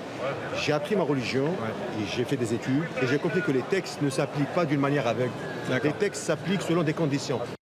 Donc vous avez compris qu'il était question de livres qu'on pouvait trouver lors de ce rassemblement. Je vous propose d'en voir plus justement avec ce deuxième extrait. Alors ici nous avons La Voix du musulman. Et dans ce livre, nous avons plusieurs recommandations juridiques. Alors nous avons donc par exemple ici, on creuse un trou dans le sol profond de la hauteur de la poitrine, on y dépose le coupable et on le lapide jusqu'à la mort en présence de l'imam. Voilà, par exemple. Le had de la sodomie, donc la sanction en cas de sodomie, et la lapidation jusqu'à la mort, qu'on soit marié ou non. Le prophète a dit, ceux que vous trouvez en train de commettre le crime du peuple de Lot, tuez-les tous les deux. Dans un autre stand, j'ai trouvé les jardins des vertueux. Et là, on trouve vraiment quelque chose que je trouve assez choquant, c'est-à-dire battre son enfant. Donc je vais vous lire concrètement. Le messager d'Allah a dit « Ordonnez à vos enfants la prière à 7 ans et frappez-les s'ils ne la font pas lorsqu'ils atteignent les 10 ans. » Voilà, donc ça c'est marqué ici dans le jardin des vertueux. Le hadith 14, il nous dit « La vie d'un musulman ne peut encourir légalement la condamnation à mort que s'il relève de l'un de ces 3 cas. L'homme marié qui commet l'adultère, donc condamnation à mort. Le meurtrier, bon ça c'est pas très choquant, qui devra subir le sort de sa victime. Et enfin celui qui renie sa foi et qui se sépare de sa communauté. Donc l'apostat, celui qui quitte l'islam, est condamné à mort dans ce petit livre qui est en vente ici au salon RAMF. Voilà, et donc ça se passe, ça provoque l'émotion de l'imam Chalgoumi. On a un rassemblement lié aux frères musulmans qui peut se dérouler en plein Paris, à Paris, grâce à la justice française. Tout à fait. Alors moi, j'y suis allé hier. J'y suis resté de 16h à 20h environ. Alors j'hésitais à y aller parce que la plupart des gens de mon entourage qui travaillent sur ces sujets m'avaient déconseillé en disant c'est pas très malin d'y aller vu ce que tu écris sur le sujet. Mais n'étant pas très malin, j'y suis quand même allé avec la question de savoir quelle serait donc la réaction des gens sur place. Est-ce que j'allais être reconnu d'une part et à quel niveau d'agressivité j'allais être confronté. Alors il y a un point positif. Alors j'ai été reconnu assez vite par d'ailleurs un monsieur avec une barbe assez prononcée qui me dit « Mais vous n'avez pas peur d'être agressé avec tout ce que vous écrivez sur le prophète et sur l'islam ?» Alors il avait l'air très attentionné, très gentil, mais manifestement il n'avait pas une très haute opinion de ses coreligionnaires puisqu'il était convaincu que je prenais un risque en venant dans ce salon. Alors il se trouve que de ce point de vue-là, ça s'est très bien passé, il n'y a pas eu de violence, il n'y a pas eu d'agressivité, j'ai interagi avec une quinzaine, vingtaine de personnes qui étaient assez intéressées par la discussion et la confrontation de points de vue contradictoires, donc ça c'était le point positif. Le gros point négatif, c'est que ces gens-là n'avaient pas la démocratie chevillée au corps. C'est-à-dire que chaque fois que vous parliez à ces gens sur place, alors ils n'avaient pas de mots assez durs pour condamner la France, raciste, islamophobe, qui discrimine les musulmans. En revanche, il est quasiment impossible de leur faire dire du mal des sociétés musulmanes, qui, elles, sont tout à fait respectueuses des droits humains. J'ai même été confronté à quelqu'un qui m'a expliqué que j'avais tous les droits en Algérie, que j'avais tous les droits au Qatar, que j'avais tous les droits en Libye, et que ces pays-là étaient quasiment des paradis en matière de droits de l'homme. Et lorsque vous prenez la programmation même des conférences donc, qui se déroulent sur 4 jours, il n'y a rien qui traite, si vous voulez, des dysfonctionnements du monde musulman. Les questions démocratiques, qui, me semble-t-il, sont quand même un enjeu fondamental et constituent l'un des principaux motifs d'inquiétude des Français vis-à-vis de l'islam. Il n'y a aucune volonté de distanciation critique à l'endroit des carences et des dysfonctionnements du monde musulman. Et en effet, les livres que le militant Damien Rieu a exposés étaient tout à fait exposés. Vous aviez des livres qui prônent la mort des apostats, des homosexuels, sans aucune contextualisation historique. Il n'y a aucune volonté de distanciation critique à l'égard de ces traditions. On est donc confronté à une littérature islamique rigoriste, une absence totale ou quasi totale de ressources liées à la tradition islamique dite libérale. J'ai par exemple demandé si on vendait sur place le Coran des historiens, le Mahomet des historiens, qui sont 2 grands livres qui ont été publiés aux éditions du CERF, qui tentent une approche historico-critique et scientifique des sources musulmanes. Ces livres étaient nulle part mis à la disposition de ceux qui passaient. Amine, avant de vous entendre sur l'aspect juridique, votre regard sur ce rassemblement qui se tenait et qui a provoqué l'émotion de l'imam Chalgoumi. Écoutez, sans langue de bois, moi je vais mettre mes 2 pieds dans le sujet. Ce rassemblement aurait pu être interdit, mais notre pays aujourd'hui est condamné à l'impuissance face au séparatisme religieux, dans la lutte évidemment contre l'avancée des frères musulmans et dans la lutte contre la diffusion des théories salafistes. Pourquoi ? Parce que le juge administratif aurait parfaitement pu confirmer l'annulation de cet événement, mais à la condition expresse que les notes blanches, c'est-à-dire les rapports qui émanent des services de renseignement pour mesurer la gravité du séparatisme présent en France, ne soient pas communiqués à la partie adverse. En réalité, depuis le mois de juillet 2025, le Conseil constitutionnel oblige désormais le juge administratif à communiquer les notes blanches, donc les rapports de police, les rapports de services de renseignement, à la partie adverse. Et le préfet de police de Paris a fait le choix, à l'audience, de ne pas communiquer ce rapport parce que je peux comprendre que pour des raisons opérationnelles, les services de police et les services de renseignement ne veuillent pas que les personnes qu'ils sont censés surveiller sachent quels sont les contenus exacts de leur diffusion. Donc il y avait ce dilemme-là, et c'est un dilemme sur lequel notre pays est confronté aujourd'hui, entre diffuser ces notes blanches, les notes des services de renseignement, ou ne pas diffuser, et donc en conséquence faire en sorte que ce soit le juge administratif qui autorise cette manifestation. Mais en réalité, entre nous, cette suspension, elle arrange tout le monde. Elle arrange les frères musulmans parce qu'eux, ils pourront continuer à développer leur théorie victimaire en disant « mais vous voyez, les musulmans sont persécutés en France ». Et elle arrange le ministère parce que le ministère va défendre un projet de loi que je soutiens de toutes mes forces pour lutter contre le séparatisme et pour lutter aussi contre l'avancée des frères musulmans dans notre pays. Oui, le ministère, il pourrait interdire les frères musulmans. Et puis, c'est pour ça qu'il faut une loi. C'est le même homme qui soutient le voilement des fillettes et puis qui nous sort une énième loi séparatiste. Donc franchement, en termes de constance... Tout ce qui ira dans le sens et dans la loi contre la montée du séparatisme religieux doit être soutenu. D'accord, mais qu'il n'aille pas faire la promotion du voile à la grande mosquée ensuite. Non, c'est complètement lié. Jules Torres. Non, mais c'est là où vous avez raison, c'est qu'au sommet de l'État, il y a une incohérence flagrante. C'est-à-dire qu'on ne peut pas, en 2025, déclassifier un rapport sur les frères musulmans qui, pendant 75 pages, nous dit qu'il y a une vraie menace, notamment avec le port du voile qui est utilisé notamment chez les mineurs, et de l'autre côté, un an plus tard, avoir un ministre de l'Intérieur qui certes, pour montrer que voilà, il a encore un petit peu de pouvoir et encore un peu d'autorité, fait une loi sur le séparatisme qui ne servira à rien, comme la dernière loi sur le séparatisme. On se souvient que quand Othman Nasrou était au ministère de l'Intérieur avec Bruno Retailleau, il avait demandé une sorte d'audit sur les résultats de la loi séparatisme, et on s'est rendu compte qu'elle ne servait à rien, parce qu'aujourd'hui, quand vous voulez fermer un établissement radical, que ce soit le lycée Averroès ou une mosquée, c'est soit pour des raisons sanitaires, soit pour des raisons économiques, mais jamais parce que c'est des mosquées où il y a des prêches salafistes, où il y a des prêches radicaux. Donc à un moment donné, c'est cet aveuglement en fait et c'est le prix du renoncement qui nous coûte tout ça. Tu as raison, Jules, parce que dans l'arrêté, initialement, comment l'arrêté était motivé pour interdire ce rassemblement ? 1. Risque de menaces terroristes sur les musulmans, et 2. Risque de contre-manifestation de l'extrême droite. Oui. Ce n'est qu'à l'audience qu'en réalité le vrai motif est apparu oralement, c'est-à-dire lutter contre les frères musulmans. Ah, donc ça, vous ne pouvez même pas le dire parce que c'est pas un motif valable, donc il faut dire que le risque c'est l'extrême droite qui débarque ou un attentat. Parce qu'il n'y a pas de loi, Gauthier. Il n'y a pas de loi. Donc il faut ça va même encore plus loin que ça. Il n'y a pas de loi explicitement qui permet d'annuler une manifestation religieuse susceptible de représenter une menace grave pour l'ordre public.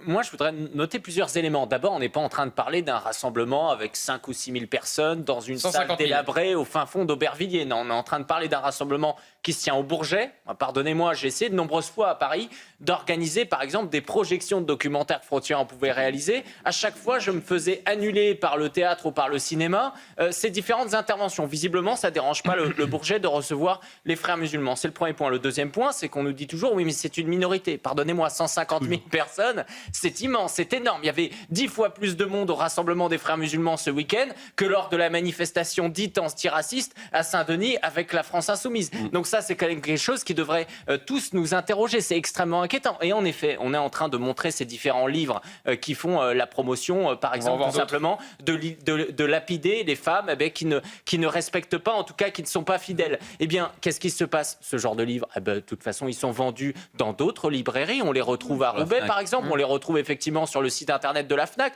on les retrouve en ligne en fait. À chaque fois, on donne l'impression que les frères musulmans, c'est une petite communauté qui est complètement cachée, qui est dans l'obscurité, etc. Alors qu'ils s'affichent au Bourget avec 150 000 personnes. Vous avez raison. Bernard Rougier, qui est donc le politiste, Bernard Rougier qui avait donc co-dirigé qui avait dirigé les territoires conquis de l'islamisme, a fait analyser la littérature, le marché littéraire islamique avec ses équipes, en montrant effectivement que la littérature islamique est aujourd'hui complètement dominée par les interprétations les plus rigoristes, salafistes, c'est-à-dire que le musulman lambda qui est en quête d'informations sur sa religion et qui va dans des librairies confessionnelles ou qui veut même se documenter sur Internet, tombe majoritairement sur de la littérature soit d'inspiration salafiste, soit d'inspiration frériste. Donc il y a effectivement une hégémonie de cette littérature-là aujourd'hui dans le marché de la littérature confessionnelle musulmane. Alors vous voyez donc d'autres extraits où justement il est question d'autres livres, cette fois avec des propos homophobes.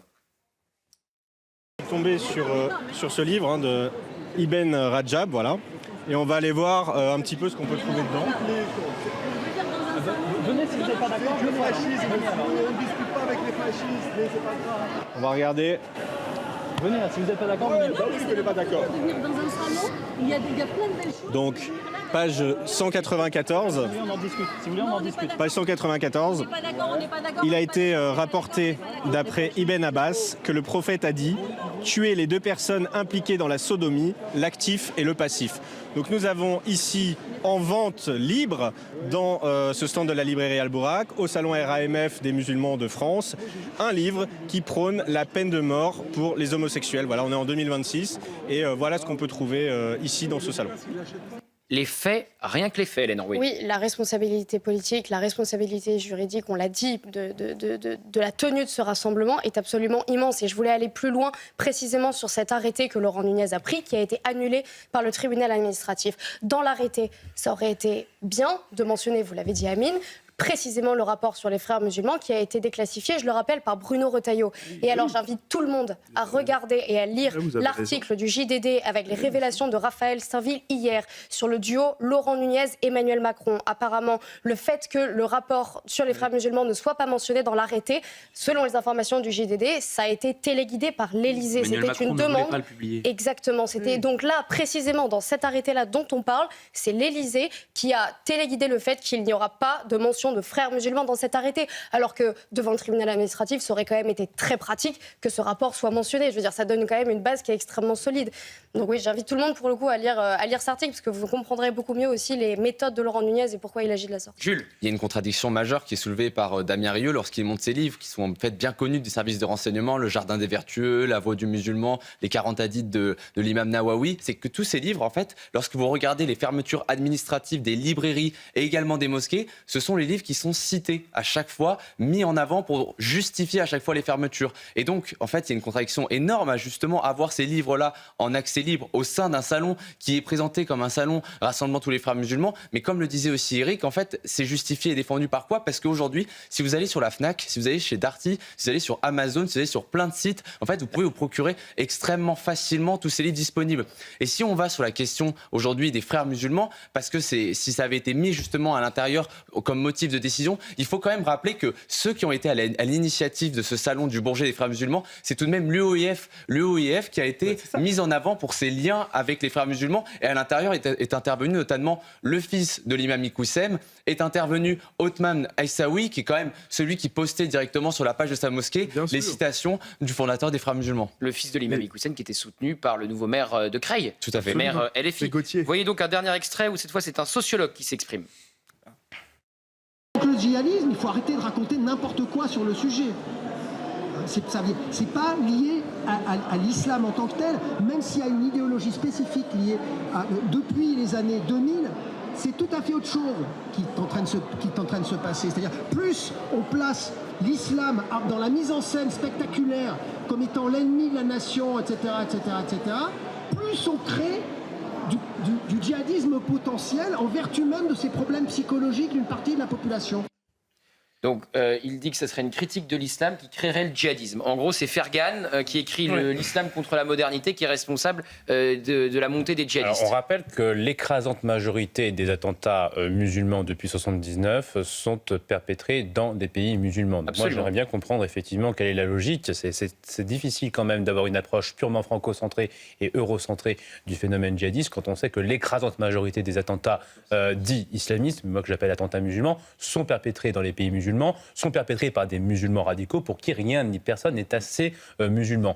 Donc non, le djihadisme n'a pas attendu effectivement la critique de l'islam pour se manifester. C'est un phénomène qui est évidemment inscrit dans les sources scripturaires de l'islam, et toute la tragédie est que précisément les instances les plus officielles de l'islam de France ne sont pas les plus pressées pour mettre en œuvre une contextualisation, en tout cas une espèce de distanciation critique de ces sources qui aujourd'hui génèrent des désastres là où elles sont en vigueur. Voilà ce qu'on pouvait dire donc sur ce rassemblement qui va se tenir pendant plusieurs jours du côté du Bourget, rassemblement lié aux frères musulmans. Laurent Nunez a essayé de l'interdire, la justice lui a permis de se tenir, et c'est 150 000 personnes qui sont attendues et qui peuvent potentiellement acheter des livres, donc comme on l'a vu avec les extraits qu'on a vus, notamment homophobes. On accueille sur le plateau Cassandre.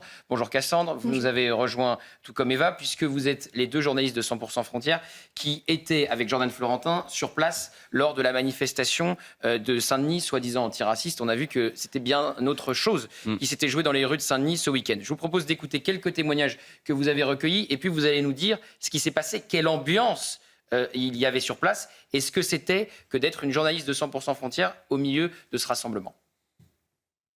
Non, je suis en soutien au maire de Saint-Denis, que je connais bien depuis un certain temps, parce que j'ai travaillé longtemps dans la ville de Saint-Denis, et donc j'y ai vécu aussi pendant plus de 15 ans. Je suis persuadée qu'il y a un racisme systémique en France depuis toujours en fait, et qu'il est en train de monter et de redonner de la voix très fortement ces dernières années, et qu'il est bon effectivement de le combattre, non pas pour s'opposer, mais pour au contraire réaffirmer qu'il est très important de vivre ensemble sur un territoire qui est le territoire de tous les gens qui y naissent ou qui y viennent et qui sont accueillis pour y faire des choses positives. En tout cas, il faut l'espérer, il faut essayer de construire cette société-là. Je dirais même qu'on n'a presque pas le choix de le faire en fait. On doit apprendre à vivre ensemble le mieux possible. Non, mais tout simplement juste dire qu'on est quand même en 2026 et qu'il y a des propos qui ne devraient plus être tenus aujourd'hui, et que ça fait un retour en arrière, ce genre de propos, et ça devrait tout simplement plus exister. Je pense qu'aujourd'hui, il faut passer à autre chose, plus sortir ce genre de bêtises, et rester juste humain tout simplement. Parce que je trouve les attaques contre le maire de Saint-Denis inqualifiables. Un tel racisme élevé à ce niveau-là, c'est impardonnable de la part des dirigeants politiques ou des journalistes. Donc, évidemment, ça montre évidemment que Jordan, Cassandre et Evan étaient là que pour recueillir des témoignages, comme on vient de le voir. Après, on pourra écouter vos analyses. Qu'est-ce qui s'est passé, Eva, samedi ? Alors très précisément, en fait, on est arrivé à 2 équipes, donc Jordan et son cadre d'un côté et Cassandre et moi d'un autre. Très rapidement, donc Jordan a été pris à partie, mis à l'écart. Et quant à nous, on a continué à poser des questions, des interviews. On a fait des interviews très basiques à des personnes. Il n'y a pas du tout eu de provocation. Mais déjà, ces personnes qui nous répondaient étaient taxées par d'autres militants d'extrême gauche de collabos. Pourquoi vous répondez à un média comme ça, comme CNews, comme Frontières ? Puis très vite, on interroge 2 femmes et là, on sent que ça dégénère, déjà qu'il y avait un peu de tension. C'est-à-dire que ces 2 femmes, tout de suite, commencent à nous hurler dessus, tout simplement, et à nous poursuivre. Ces femmes savaient très bien ce qu'elles faisaient puisqu'elles ont attiré l'attention sur nous, sur 2 jeunes femmes. Je ne sais pas si on se rend compte, Cassandre et moi, voilà, on mesure 1m60, 50 kg tout mouillé. Il n'y avait pas du tout de grands risques. Et donc, très vite, on a beaucoup de militants d'extrême gauche qui se retournent sur nous, qui nous insultent et voilà, comme je dis, ils bombaient le torse face à 2 femmes journalistes. Alors on va continuer à en parler dans un instant parce qu'il y a une journaliste de BFM qui a été projetée sur des barrières. Hélène qui disait moi je vais dire à mon chef de service Jules Torres au JDD que je n'irai pas là-bas parce que on s'étonne je me réserve le droit femmes... de refuser. Non mais après on s'étonne effectivement que des femmes, enfin je salue votre courage, bravo à vous, mais après on s'étonne qu'il y ait des reportages qui puissent pas se faire. On va en parler dans un instant et puis on s'intéressera aussi au prix des carburants et au gaz, les conséquences de la guerre en Iran, en France, sur les prix des carburants. On sera en direct d'une station-service et sur le gaz et on continue à entendre Eva et Cassandre dans un instant. À tout de suite. De retour dans 100% Frontières, on est avec Cassandre et Eva. Vous étiez au rassemblement, toutes les deux, à Saint-Denis, de ce rassemblement contre le racisme. Officiellement, on a vu qu'il s'agissait de bien d'autres choses. On va continuer à entendre votre témoignage. Une journaliste de BFM a été blessée, je le rappelle. Elle a pris 2 jours d'ITT. Elle a été projetée contre des barrières par le service d'ordre de la France Insoumise, sans que ça émeuve grand monde. Et on va se poser une question. Est-ce qu'il y a un danger maintenant pour des femmes, notamment, d'aller au rassemblement de la France Insoumise ? On a une jeune femme qui est blessée à BFM. On a vous 2 qui avez été pris à partie. On a Hélène Roy qui ne veut plus y aller. Donc on va se poser la question dans un instant. Et puis on parlera évidemment des carburants et du gaz, les conséquences de la guerre en Iran pour les Français. Juste après le journal de Somaya. 2 élèves du lycée Montaigne à Paris ont été visés par une tentative de racket et d'enlèvement aux abords de leur établissement. Les suspects ont été interpellés et en réponse à ces violences, une présence policière renforcée a été mise en place dans le quartier. On poursuit avec cette épée panache de fumée, comme vous pouvez le voir sur ces images, après une frappe qui a visé la banlieue sud de Beyrouth.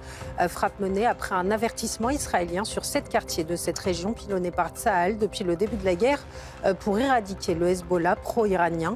Des frappes également dans le sud du pays qui ont visé le bastion de la milice. Et puis au 38e jour de conflit, l'Iran met en garde contre de possibles crimes de guerre après des menaces de Donald Trump de viser prochainement des infrastructures civiles dans le pays si les mollahs ne rouvrent pas le détroit d'Ormuz d'ici demain.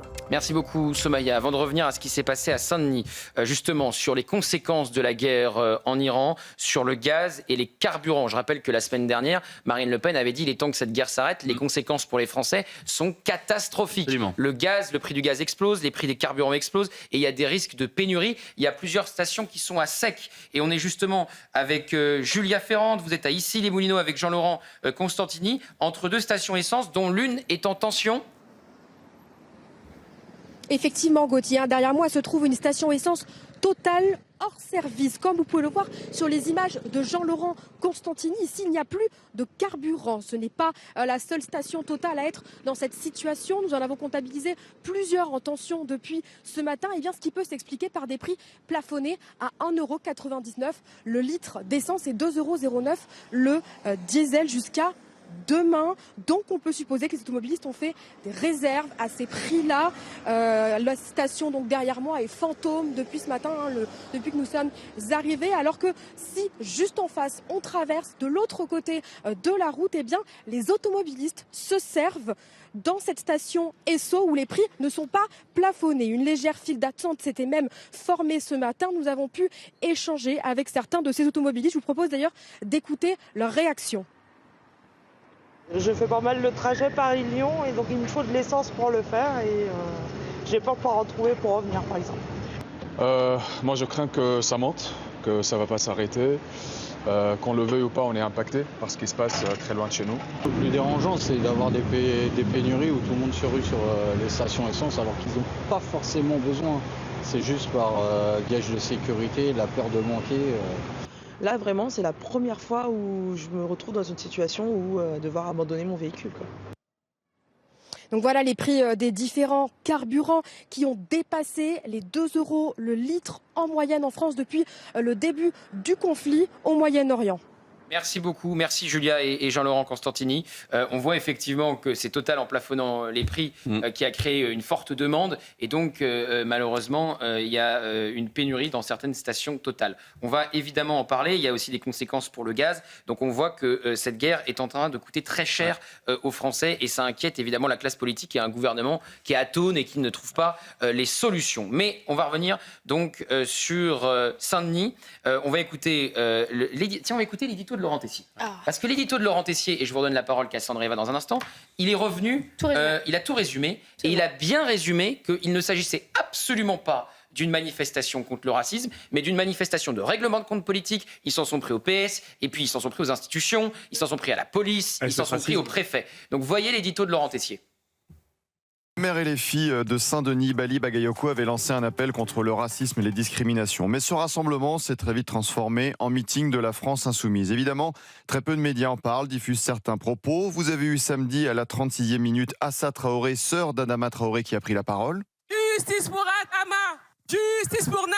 Je rappelle que la Cour de cassation a confirmé en février le non-lieu pour les 3 gendarmes mis en cause dans la mort d'Adama Traoré en 2016. Continuons, 45e minute du rassemblement. Nadège Abon-Mangoli, députée LFI de Seine-Saint-Denis, vice-présidente de l'Assemblée nationale, s'en est prise à l'État, à nos policiers et gendarmes qui risquent chaque jour leur vie. Écoutez bien, le micro avait l'air de moins bien marcher sur ce passage. Le sujet, c'est cette République malade qui fabrique le racisme d'État avec des préfets qui sortent de leur rôle et qui viennent nous dire ce que nous avons le droit de dire ou pas, surtout lorsque cela concerne des policières qui touchent toujours les mêmes, les Noirs et les Arabes. Des violences policières qui touchent toujours les Noirs et les Arabes. Ces accusations de la part de cette députée, vice-présidente de l'Assemblée, sont très graves. C'était samedi après-midi, nous sommes lundi matin. Aucune réaction du ministre de l'Intérieur, Laurent Nunez, alors que nos policiers et gendarmes ont été salis. Le ministre était plus réactif pour s'en prendre à CNews la semaine dernière. 50e minute, Ali Diouara, maire LFI de la Courneuve, a humilié, le Parti Socialiste. Toutes ces personnes qui font les traîtres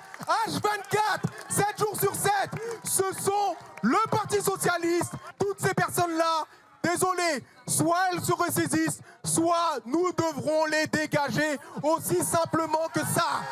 Je rappelle qu'Olivier Faure, le patron du PS, avait déclaré jeudi dernier que le parti s'associait au rassemblement de samedi. Le PS s'est fait humilier encore une fois et aucune réaction d'Olivier Faure. Silence radio.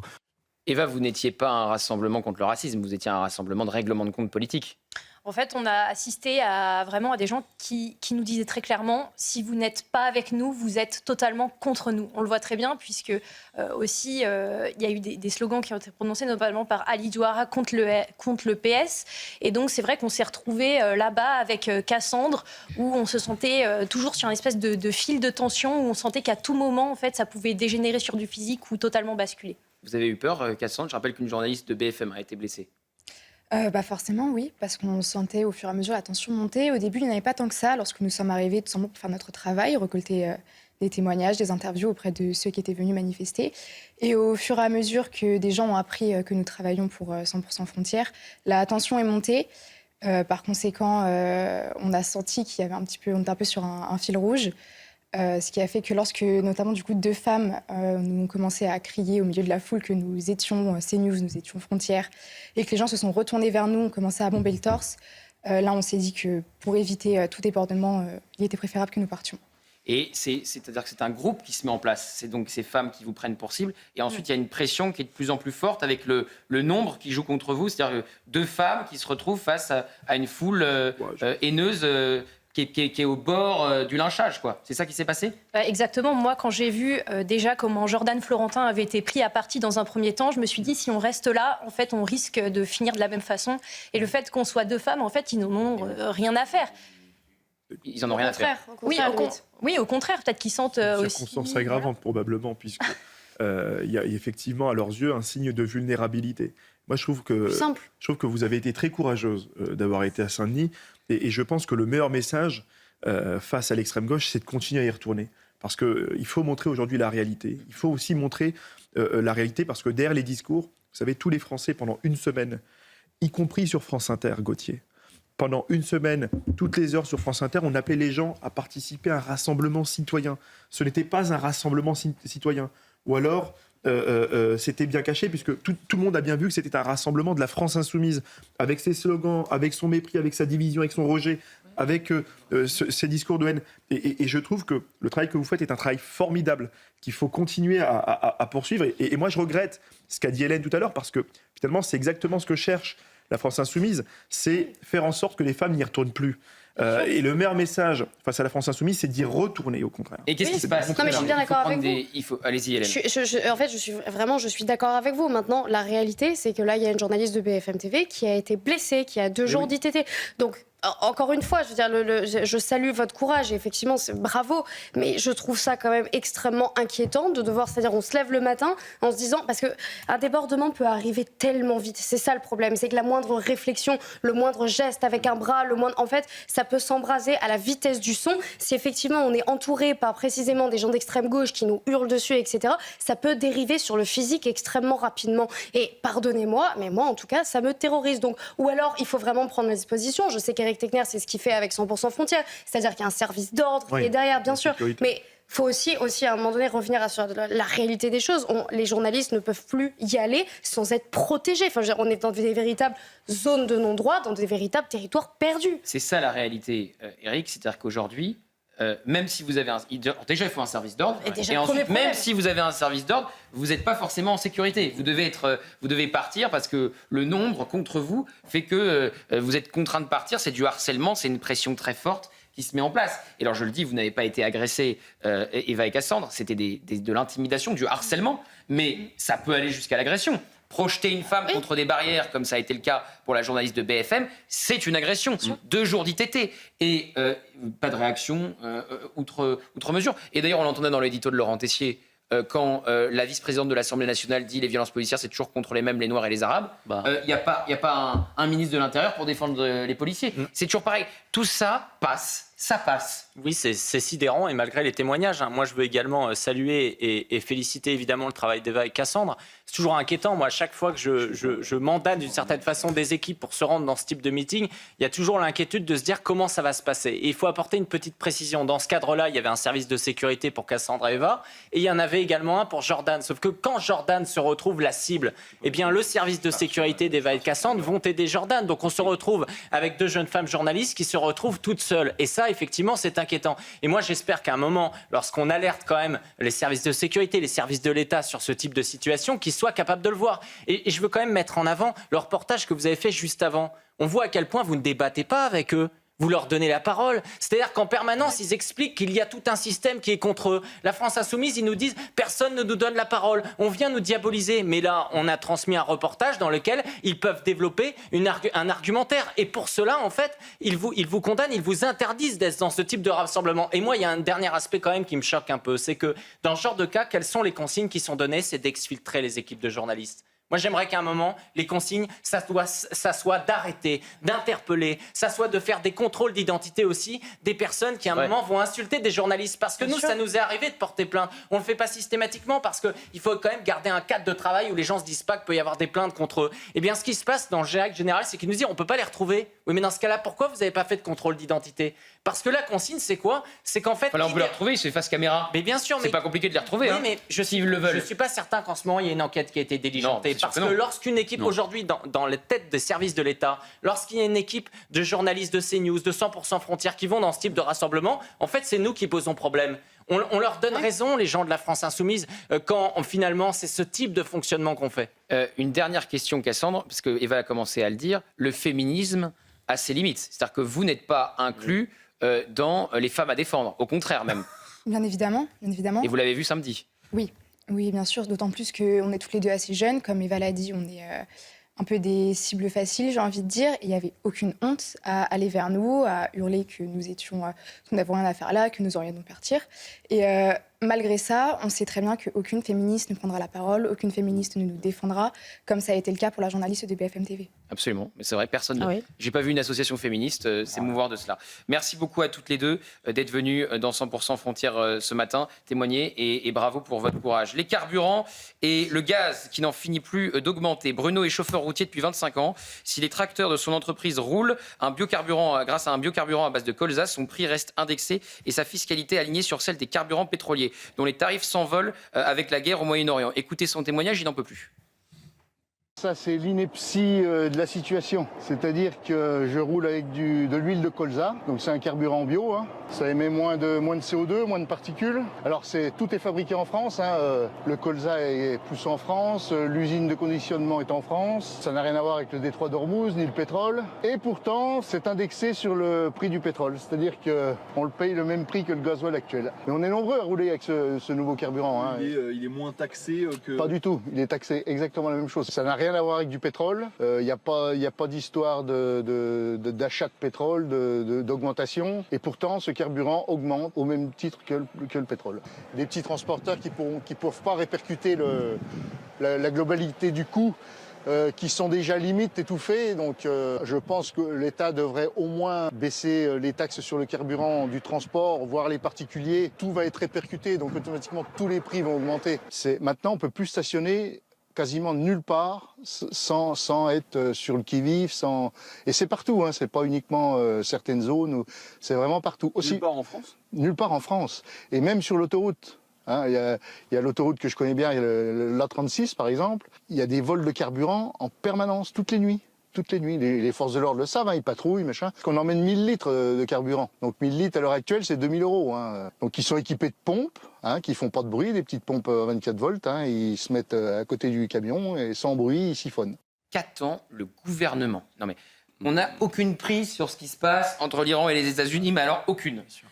Mais au bout d'un moment, les Français, ils n'en peuvent plus. C'est-à-dire qu'on va parler du gaz dans un instant, tout augmente. Tout ce qui est consommation d'énergie augmente. Oui, mais parce qu'on est dans un moment de la volatilité, c'est-à-dire que les prix peuvent bondir, etc. Sauf qu'on a un gouvernement, effectivement, qui n'avance pas. On le voit bien lorsqu'ils font même une simple réunion. Ils nous expliquent, voilà, tous les ministres sont en réunion d'urgence, etc. Ils y passent 1h30. Quand ils ressortent, ils font une conférence de presse de 45 minutes. Et sur les 45 minutes qu'on a pu diffuser une fois, on ne retrouve aucune annonce de mesure. Donc c'est ça, c'est-à-dire que les Français, vous savez, ils sont dans l'urgence. C'est-à-dire que le matin, ils n'attendent pas midi avant de partir. C'est-à-dire qu'à un moment, ils doivent prendre la voiture, ils doivent prendre le camion. Et donc ça, on voit qu'on a un gouvernement en fait qui ne cherche qu'à gagner du temps. C'est ça en permanence. Ils gagnent du temps et ils veulent ne pas être ceux qui sont responsables. Donc ils ne vont pas au front parce qu'il faut surtout faire en sorte que lorsqu'ils sortiront du gouvernement, ils puissent parler d'un bon bilan. Parce que c'est ça. Hein. Là, on a des ministres qui vont nous expliquer dans quelques mois qu'ils ont eu un bon bilan, qu'ils ont entendu les Français, qu'ils ont écouté les Français, alors qu'ils n'ont pas écouté ce chauffeur routier, ils n'ont pas écouté cet agriculteur qui, eux, à la fin du mois, pardonnez-moi, hein, les factures, ils vont devoir les payer. Jules, on voit que cette guerre est en train de coûter cher aux Français. Et le gouvernement n'a pas de solution miracle pour faire baisser les prix. Alors, il y aurait faire baisser les taxes, mais il s'agirait de faire baisser les dépenses. Et ça demande...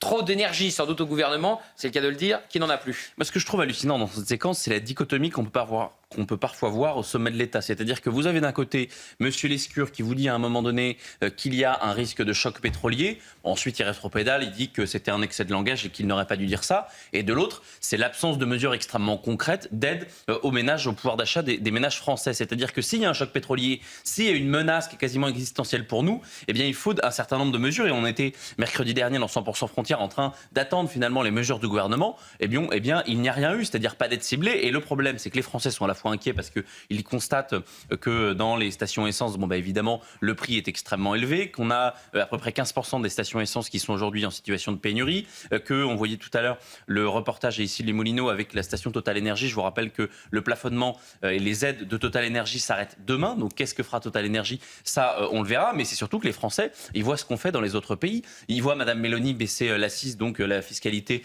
sur la TICPE de 25 centimes. Ils voient l'Espagne qui a réussi ces dernières années à améliorer, en tout cas à redresser la courbe des dépenses publiques. Et on voit la France qui n'a aucun moyen, aucun levier budgétaire pour aider considérablement ses concitoyens. Et donc après les carburants, vous avez vu des stations qui n'en ont plus, les prix qui explosent. Le gaz, désormais c'est le gaz. Et ça va faire mal dès le mois de mai. Chloé Tarka. Après l'essence, le gaz. Avec un conflit qui s'enlise au Moyen-Orient, les prix de l'énergie s'envolent et les montants des factures pourraient suivre dès les prochaines semaines. Au 1er mars 2026, les prix avaient déjà augmenté de 5,3% pour le chauffage et de 4% pour la cuisson et l'eau chaude. Dans le viseur, une nouvelle hausse attendue au 1er mai, estimée entre 15 et 25% selon plusieurs experts. Une augmentation qui inquiète notamment les plus jeunes. Sachant que je suis étudiante, c'est déjà assez compliqué pour moi, pour les fins de mois. Pour les ménages dont les contrats sont indexés sur les prix du marché, la hausse ne sera pas immédiate mais différée. Il faut compter environ 2 mois de décalage. Les hausses observées en mars devraient donc se répercuter en mai. Une mauvaise nouvelle pour les Français. Ça s'ajoute au prix de l'essence et ça devient très difficile, je pense, pour une certaine catégorie. Ça impacte quand même la consommation de façon générale, mais on pense déjà en fait à shifter et abandonner le gaz. Reste un point plus rassurant. Avec le retour des beaux jours, la consommation de gaz diminue. Une baisse qui pourrait atténuer au moins en partie l'impact de cette hausse sur les factures. Je rappelle juste, Hélène Roé, que les sols de France sont remplis de gaz de schiste, mais que les écolos nous interdisent de les exploiter et que ça provoque cette situation notamment. Oui, bien sûr, et sans même parler de gaz de schiste, qui en 2013 a fermé notre dernier gisement de gaz naturel à Lac. Évidemment, ce sont les gouvernements qui se sont succédés. Qui a démantelé l'intégralité la moitié, en tout cas, plus de la moitié des raffineries en France, et donc a rendu cette filière en fait extrêmement faible. Qui est responsable aujourd'hui de la situation de nos finances publiques? Alors là, le nouveau truc du gouvernement, vous avez vu, c'est un prêt flash carburant, c'est-à-dire qu'on va prêter de l'argent tellement on n'en a plus pour précisément aider les Français. Il y a un observatoire de la hausse aussi. Ça, oui, bien sûr. Non, mais c'est bien sûr. Réunir à plusieurs, payés par nos impôts pour observer l'augmentation. Non mais... Oui, vous avez raison, il devrait plutôt y avoir un observatoire de la baisse, ça serait plus utile. C'est ça, et le gouvernement là, vraiment, je trouve ça dingue à quel point il est irresponsable. En fait, les gouvernements successifs ne répondent jamais de rien, et après ce sont les Français qui payent les pots cassés. Ce qu'il faut vraiment comprendre aujourd'hui, c'est que les Français... Plus on avance, pire c'est. Là, c'est-à-dire qu'il y a des rendez-vous médicaux qui sont annulés, il y a évidemment des déplacements qui vont être annulés, il y a c'est un changement de vie pour l'intégralité de ceux qui utilisent la voiture, et Dieu sait s'il y en a. Et le problème, c'est que plus on avance, pire c'est. Et le gouvernement, comme Éric l'a très bien dit, le gouvernement aujourd'hui cherche juste à gagner du temps. C'est-à-dire qu'il scrute la moindre réflexion de Donald Trump pour voir si alors peut-être dans quelques jours ça va se terminer. On a un gouvernement qui est incapable d'anticiper et de prévoir quoi que ce soit. Mais on peut espérer que les membres de ce gouvernement ont passé le week-end de Pâques dans la sobriété, puisque c'était la solution qui était mise en avant par Maud Bréjon. Absolument, elle appelait à la sobriété. Donc pas beaucoup de chocolat, j'espère. Attention aux poissons. J'imagine qu'ils sont tous restés à la maison. Mais j'ai été très frappé, moi, par ce qu'a dit Marine Le Pen la semaine dernière, qui a dit maintenant, ça devient n'importe quoi pour les Français. Gaz, électricité, carburant. Et il faut que cette guerre s'arrête. Oui. Marine Le Pen qui demandait donc à ce que cette guerre s'arrête, Éric Tegner. Oui, qui est parfaitement cohérente. C'est-à-dire, en fait, vraiment, ils passent leur temps à essayer d'expliquer que Marine Le Pen n'y connaît rien à l'économie. En attendant, Marine Le Pen sur la question de l'énergie, le Rassemblement national sur les questions énergétiques, notamment par exemple sur les DPE, etc., ils sont toujours à l'avant-garde. Donc moi, je m'interroge, soit Marine Le Pen est nulle comme ils le disent, mais dans ce cas-là, ils sont encore pires, soit à un moment, il faudrait peut-être qu'ils commencent à écouter les oppositions. Parce qu'il y a le marché européen de l'électricité où on aligne notre électricité sur le prix allemand, alors qu'on avait évidemment le fleuron du nucléaire pour produire une électricité à bas coût. Je rappelle qu'on a dû rouvrir une centrale à charbon à Saint-Avold au bout d'un moment, face à la crise énergétique. Parce qu'on a fermé Fessenheim. Et Sébastien Lecornu, à ce moment-là, était le secrétaire d'État de Nicolas Hulot. Voilà pour 100% Frontières, le programme était riche. Dans un instant, c'est Midi News avec Pierre de Villeneuve. Quel est le programme, cher Pierre? Bonjour Gauthier, bonjour Eric, bonjour à tous. Nous sommes dans la continuité de vous autres, chers amis, avec bien sûr ce rassemblement soi-disant antiraciste à Saint-Denis, l'absence de réaction des politiques, des médias également, alors que justement, et vous en parliez très bien, il y a des journalistes qui ont été chahutés et même projetés contre une barrière lors de ce rassemblement. Nous irons dans le 15e avec ce gymnase qui a été réquisitionné par la mairie de Paris directement, par Emmanuel Grégoire, sans concertation avec le maire du 15e, qui évidemment n'y comprend rien et qui n'était pas du tout pour cette question. Et puis on parlera des carburants, conséquences directes de la guerre en Iran. Il a été réquisitionné pour quelle raison, le gymnase dans le 15e? Il a été réquisitionné pour accueillir des migrants. Ah, on va y aller. Il y a 100%, il y a Éric Tegner qui envoie ses équipes aussi sur place tout de suite. Merci pour 100% Frontières. Dans un instant, Pierre de Villeneuve donc pour Midi News. Et nous, on se retrouve ce soir à 21h pour 100% Politique.